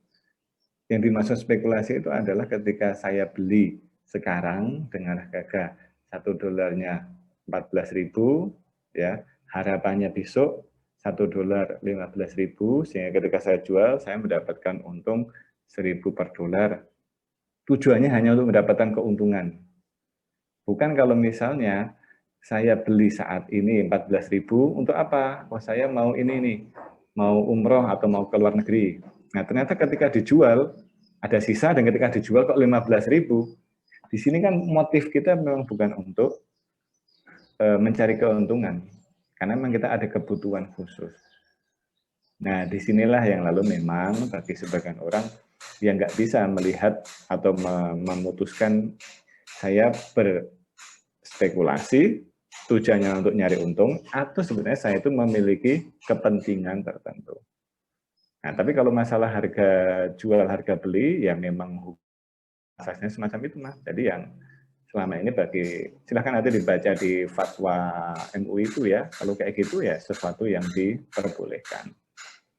Itu yang setahu saya. Jadi selama ini nggak masalah kalau misalnya untuk kebutuhan transaksi atau berjaga-jaga. Ini kan semacam kayak gini ya. Ini kan kalau beda mata uang itu nggak masalah. Gimana kalau mata uangnya yang sama? Ayo. Ini kalau kita mau mengikuti fikih yang benar memang agak problematis. Contoh, pernah nuker mata uang itu kalau mau lebaran, ribuan atau 2.000-an atau 5.000-an yang baru-baru itu, Anda nukernya antri di BI berjam-jam atau lewat jasa yang nukerin di pinggir jalan itu? Kebanyakan ada. Mas Harfi pernah nukerin uang? Enggak pernah, Kak. Tapi tahu ya ada orang yang Iya. daerahin di sekitar BI Semarang tuh pasti kalau menjelang lebaran, awal puasa ada udah banyak yang nuker-nuker paketan uang baru-baru itu kan. Iya. Kalau di hadisnya kalau beda mata uang itu malah mudah dengan nilai tukar yang disepakati. Tapi kalau sesama mata uang rupiah, kenapa kok 100.000 mata uang rupiah lembaran gitu ya, satu lembaran, ditukar dengan 100.000 uang ribuan baru? Harusnya kan sama itu. Tapi kenapa yang nukerin harus ada tambahan uang? Nah ini sebenarnya kalau mau murni benar ya, itu sebenarnya ada yang berpendapat itu masuk dalam riba. Kenapa? Karena uang rupiah ditukar rupiah kok ada tambahannya. Tapi ada yang berpendapat, oh itu bukan riba Pak, itu jasa penukaran uang. Nah itu udah beda lagi. Tapi kalau Anda cari ahli fikih mengatakan, oh itu masuk dalam riba. Karena mata uangnya sama, 100.000 ditukar dengan 105.000 atau 110.000. Sama-sama rupiah loh. Nah itu yang jadi problem. Cuman kan dalam prakteknya, oh saya nggak riba, itu saya memberikan ujroh atau upah karena mereka sudah mengantrikan saya untuk menukar uang lama dengan uang baru, uang utuh dengan uang pecahan kayak gitu. Nah itu ada khilaf. Bagi yang ketat banget, kembali loh Mas ya, teman-teman semuanya, ketika kita mengkaji kajian Islam itu ada orang yang sangat ikhtiyat hati-hati, ya, sehingga dalam mengambil kebijakan itu atau mengambil pendapat hukum, ambil kebijakan yang lebih hati-hati untuk antisipasinya. Tapi ada yang agak melonggarkan. Nah, kembali kalau untuk masalah transaksi tukar menukar falas, ya, dengan harga jual harga beli nggak masalah, karena poin spekulasinya bukan di harga jual harga beli, tapi ketika kita membeli saat ini dengan mengharapkan besok berapa waktu yang akan datang dengan harga sudah berubah dan kita mendapatkan keuntungan dari situ. Nah itu yang saya pahami ya. Terus dari Mbak Yuanisa, penerbitan suku wakalah retail telah ditentukan tingkat imbal hasil sebesar 5,5%. Bagaimana cara menentukan tingkat besaran imbal hasil suku dan apakah diperbolehkan menentukan tingkat besarannya sebelum penerbitan? Nah, tentu ini detailnya saya nggak tahu pasti ya. Ini memang problematis ya ketika suku ini kan lalu didasarkan pada aktivitas atau proyek-proyek real yang di situ itu biasanya lalu ada rate of return. Nah, setahu saya perhitungan imbal hasil itu diekuivalenkan dengan rate of return pada objek yang nanti akan dibiayai. Misalkan untuk membangun jalan tol, membangun infrastruktur, nah itu diberikan rate of return yang sepadan dengan rate of return yang berlaku secara umum. Nah, pertanyaan nanti, loh, kalau untuk membangun KUA kan nggak dapat keuntungan. Nah, untuk membangun institusi pendidikan nggak dapat keuntungan. Nah, maka tadi disebut dengan ekuivalen. Ekuivalen untuk memberikan rate of return bagi surat utang yang diterbitkan oleh pemerintah. Karena kalau tidak ada rate of return, susah juga. Mau gimana? Atau mau bagi hasil dividen, nggak bisa juga. Wong ini bukan saham, ini kan surat utang. Nah, maka memang ada pro kontra ya. Ini ada yang menganggapnya seakan akan memberikan riba tambahan karena sudah ditetapkan dari awal. Tadi kembali ada yang ketat banget ya, udah ini riba dan sebagainya. Tapi kalau kayak gini kita terlalu ketat, ya pakai mazhabnya orang baru belajar Islam. Islam itu gimana? Oh, Islam itu harus nanti sholat wajibnya ini, sholat sunnahnya ini. Kalau malam sholat tahajud, kalau ini orang takut berislam nanti. Padahal Islam kan yang dipraktikkan sahabat itu juga beragam. Demikian pula dalam pandangan ini, kalau kita mau pakai fikih yang ketat, oh ini kan mirip riba. Apa bedanya dengan itu? Nah, tetapi fatwa di SNMUI melihat kepentingannya bahwa kita itu perlu menggali dana dari masyarakat dengan akad yang baik. Oke, kalau gitu pakai wakalah. Nah, namanya wakalah, wakil, ya, maka dia boleh memberikan tambahan. Apa? Imbal hasil, entah namanya ujroh atau sejenisnya, yang ekivalen biasanya dengan imbal hasil kalau dalam sektor bisnisnya itu sekitar berapa. Nah, sehingga ketemulah misalkan 5,5%. Termasuk tadi, yang saya jelaskan di awal, kebijakan moneter, BI itu memberikan semacam ujroh juga bagi bank syariah yang membeli sertifikat Bank Indonesia Syariah. Kalau ditanya itu sumbernya dari mana itu? Kan BI nggak berbisnis. Ya kan? Dan besarannya SBIS, imbal hasil SBIS, itu sama dengan imbal hasil SBI. Kalau SBI 6%, ya SBIS 6%. Kalau SBI 7%, ya SBIS 7%. Nah ini kalau dicari celahnya, ini ada saja loh. Ini kan sama aja kayak riba. Minjemin uang, nanti kasih bunga. Tapi dengan adanya upaya penggunaan akad wakalah, akad jualah. Ya. Ini beda loh ya. Dulu akadnya bukan jualah. Saya lupa dulu akadnya apa itu ya. Sekarang dengan akad jualah, dan itu lebih diterima. Nah, jadi memang kita mencoba mengkontekstualisasi ide-ide ekonomi Islam pada zaman Nabi dan sahabat, substansinya apa, lalu dikontekstualisasikan ke ekonomi saat ini. Gitu ya, Mbak Yuanisa. Nah, jadi biasanya ekivalen dengan tingkat tingkat investasi kalau di bidang atau di sektor tersebut. Dari Mbak Rizka, oke, sama-sama. Nah, ada time value of money, oke, $1 sekarang lebih berharga dari $1 di masa depan. Namun dalam ekonomi Islam dibalik dengan economic value of time, di mana bukan uang yang bernilai, namun waktulah yang bernilai.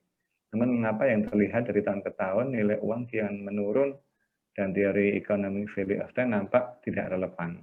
Jadi bagaimana sungguhnya jika economic value of time yang terjadi dari waktu ke waktu, yang terjadi dominan hanya inflasi. Ya, kalau konteksnya di Indonesia ya inflasi ya. Di Indonesia yang inflasi. Kalau di negara lain ada yang deflasi. Jepang kadang-kala deflasi. Di Arab kecenderungan inflasi ada tapi kecil. Tapi gini, inflasi itu fenomena menunjukkan bahwa ada aktivitas ekonomi yang tumbuhnya itu cukup besar. Nah, walaupun ada juga ekonomi tumbuh besar, inflasi rendah seperti Cina. Nah, itu sebuah perekonomian yang memang secara makro sangat ketat menjaganya. Nah, economic value of time ataupun time value of money, ya, yang mendasarkan kalau time value of money kan ini yang menjadi dasar kenapa kok ada bunga, kenapa? Ya time value of money, karena $1 sekarang itu nanti nilainya beda dengan $1 yang akan datang. Sekarang lebih rendah, sekarang lebih tinggi dari waktu yang akan datang. Karena real ada inflasi. Sedangkan dalam konteks Islam, yang bernilai kan bukan uangnya, tapi kalau waktu dari sekarang ke akan datang, uang itu diberdayakan, nah maka itu baru memiliki nilai tambah yang membuatnya berbeda. Nah maka kan lalu kita dalam ekonomi Muslim ya itu didorong agar ekonomi uang itu diberdayakan. Sehingga ketika ada orang pinjam dana itu jelas tujuannya apa. Kalau untuk suatu transaksi ekonomi, ya nanti bagi hasil dong. Ketika ada keuntungan dibagi. Ketika ada untung besar, bagi besar. Untung kecil, bagi kecil. Tapi kalau misalkan dengan akad yang berbeda, akad jual beli, ya tentu ada tambahannya. Nah, sehingga konsekuensi dari adanya inflasi, ya, membuat nilai mata uang kita itu turun di waktu yang akan datang, itu kan asumsi kalau uang kita tidak diberdayakan. Nah, diberdayakan dengan cara apa? Kalau di bank konvensional menggunakan teori time value of money, udah kita diam aja, dan nanti pasti dapat keuntungan berupa bunga dari tabungan maupun deposito. Tetapi dalam konteks Islam kan diarahkan. Uang itu akan berdaya, akan bertambah, itu kalau digunakan dalam aktivitas transaksi. Yang hasilnya nggak bisa kita pastikan, akan nambah 5% atau 6% setahun nggak pasti. Nah, maka kenapa? Karena yang memang dalam perjalanan waktu, kalau dikelola dengan baik akan memberikan keuntungan yang tinggi, kalau tidak kelola dengan baik, keuntungannya akan rendah. Atau bisa mungkin akan rugi. Nah, itu secara normatifnya. Tapi kan tentu saja dalam prakteknya, kalau kita lihat, akad di perbankan syariah itu paling banyak apa coba? Akadnya kan setahu saya bukan akad mudharabah musyarakah. Akad paling banyak di bank syariah adalah akad jual beli. Kenapa? Itu yang paling gampang. Ya, Anda beli sekarang, nanti dijual dengan harga lebih, nanti jelas, oh angsurannya sekian-sekian.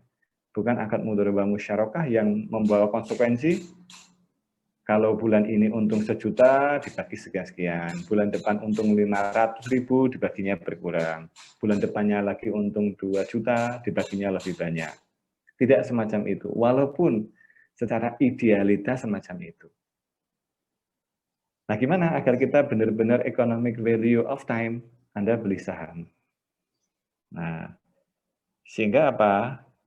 Kalau Anda beli saham, dividen, ya, dividen yang dibayarkan itu kan mengikuti tingkat keuntungan real dari perusahaan.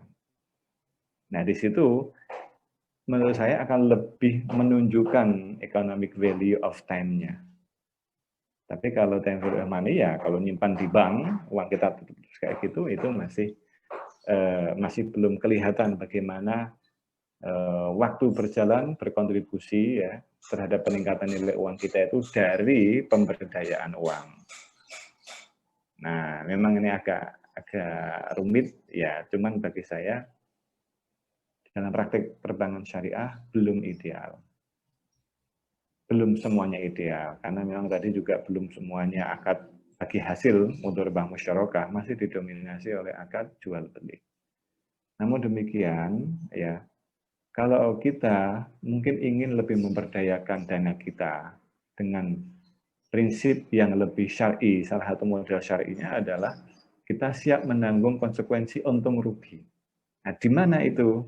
Di pasar modal, salah satunya gitu. Jadi kalau misalkan kayak kemarin ya, Bank BRI Syariah, kan sudah ada BRI Syariah ya, BRIS ya. Wah, itu naiknya luar biasa itu. Dari Rp300 per lembar saham, sekarang udah hampir 1.500. Bayangkan tuh berapa besar keuntungannya Yusuf Mansur itu ya.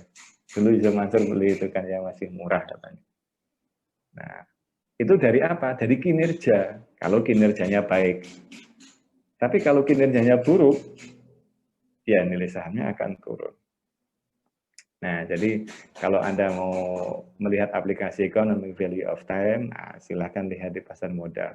Tapi kalau di perbankan, itu lebih banyaknya memang time value of money. Ini untuk mempermudah ilustrasi aja. Gitu Mas Alfi. Ya, baik, terima kasih banyak Pak. Mungkin dari Mbak Rizka ada tanggapan terkait pertanyaannya? Kita sampai jam berapa Mas? Kita sampai 9.40 Pak, saya tanya jawab. Oh, 9.40 ya, masih ya. Oke, ini dari ada Mbak Rizka, terima kasih banyak Pak atas penjelasannya. Oke. Mungkin kita akan buka satu pertanyaan lagi, bagi yang ingin bertanya bisa tulis di kolom chat.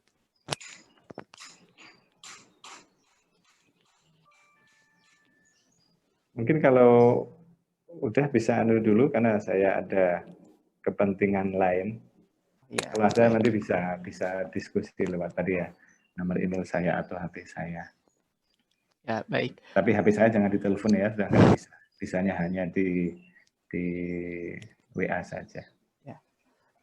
Baik, ya kalau gitu terima kasih Pak Gofur ya atas materinya. Mungkin terakhir Bapak bisa memberikan closing statement atas penyampaian materinya tadi. Dipersilahkan Bapak. Oke, baik, Mas Alfi.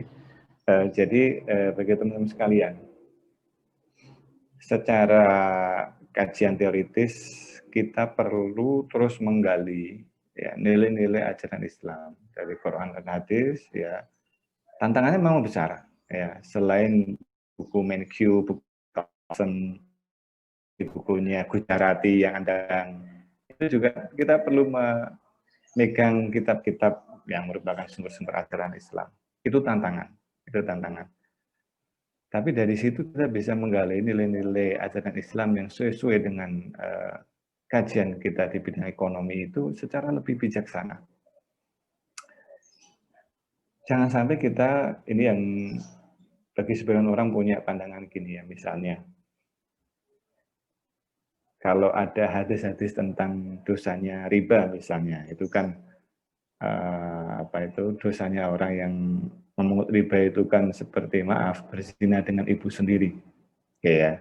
Lalu menjudgment orang yang bekerja di perbankan konvensional, ini dosanya kayak, itu kan ini kan kita bukan mazhab yang kayak gitu ya, mazhab ekstrimnya mazhab takfiri gitu ya. Ini kamu seperti kerja di bank konvensional lalu seperti menzinai diri ibumu sendiri. Wah, bukan cara semacam itu, tetapi kita dalam konteks dakwah ekonomi syariah itu ya, ini bukan semata-mata penegakan fikih lalu harus hitam putih, enggak semacam itu, bukan semacam itu ya.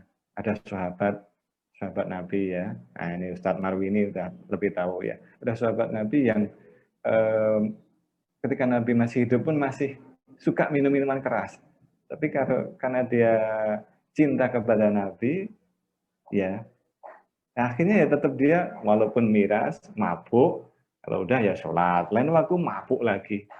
Apa lalu terus dibunuh oleh Nabi? Kan enggak. Jadi penegakan fikihnya itu harus diimbangi dengan dakwahnya, metode dakwah. Termasuk juga dalam dakwah ekonomi syariah ini, kita merangkul, mengembangkan sesuai dengan bidang kita dalam kajian-kajian ekonomi syariah, termasuk tantangannya adalah nanti Anda ketika nulis skripsi maupun tesis, ya, saya juga berharap nanti bisa menunjukkan temuan-temuan dalam kajian ekonomi mikro, makro, maupun moneter, bahwa kajian ekonomi syariah atau ekonomi Islam itu sesuatu yang worth it di dalam bidang ilmu ekonomi. Nah, tantangannya gitu ya. Dan saya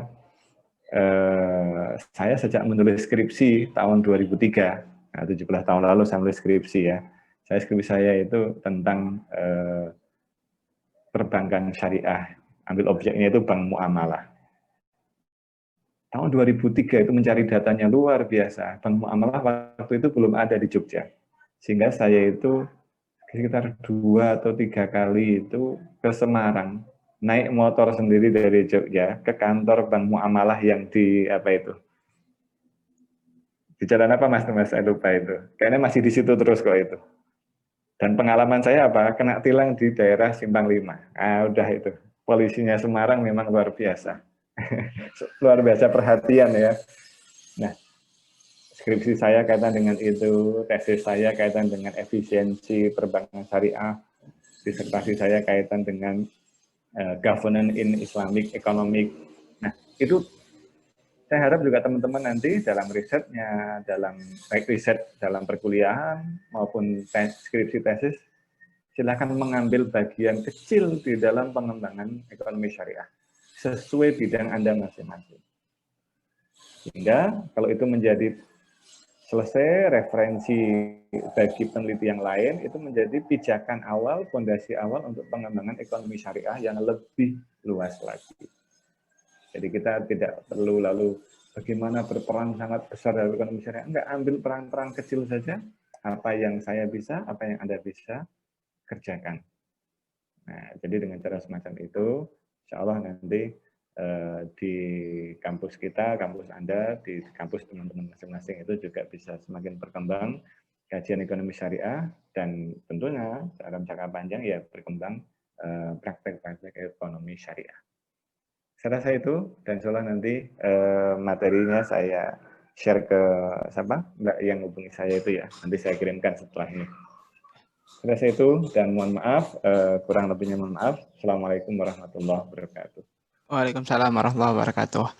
Sekali lagi terima kasih banyak Pak Gofur atas penyampaian materinya. Semoga kita sebagai mahasiswa nih bisa melanjutkan, bisa menjadi penerus dari penelitian-penelitian Pak Gofur, dan sehingga bisa mengembangkan kembali ekonomi Islam gitu Pak.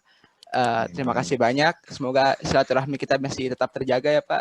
Dan sampai berjumpa di kegiatan kami yang lainnya. Terima kasih banyak Bapak Gofur. Terima kasih. Saya undur diri ya, Mas Marwini, saya pamit ya. Ini mana tadi Pak Marwini ada? Ya, terima kasih Pak Gofur. Oke, sama-sama. Sampai ketemu lain waktu. Oke. Pamit dulu ya. Ya, terima kasih Bapak Gofur. Ya.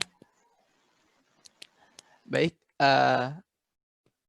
terima kasih banyak atas Bapak Gofur yang telah berkenan mengisi acara kita pada pagi hari ini. Saya selaku moderator mohon maaf apabila banyak kata-kata yang kurang berkenan. Saya Muhammad Alfi Aulia Ilmas selaku moderator pada sesi kali ini pamit undur diri. Sekian dari saya. Wassalamualaikum warahmatullahi wabarakatuh.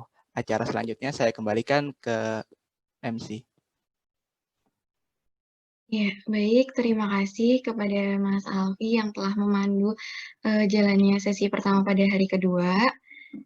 Terima kasih juga kepada Bapak Gofur atas waktu dan materinya. Alhamdulillah materi pertama sudah tersampaikan dengan baik, dan semoga seluruh peserta dapat memahami secara menyeluruh apa yang telah disampaikan tadi.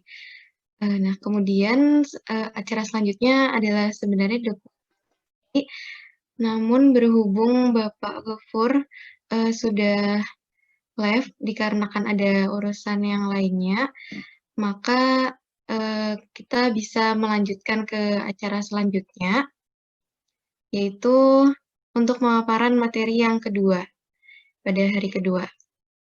Sebelum itu, saya mengingatkan bahwa jangan lupa ada link presensi kehadiran di room chat, dan saya ingatkan kepada seluruh peserta untuk mengisi link presensi tersebut. Terima kasih. Acara selanjutnya itu akan dilanjutkan dengan pemaparan materi sesi kedua oleh Bapak Rio Erisman Armen, PhD. Pada sesi pemaparan materi ini akan dimoderatori oleh Saudara Fadia Utami.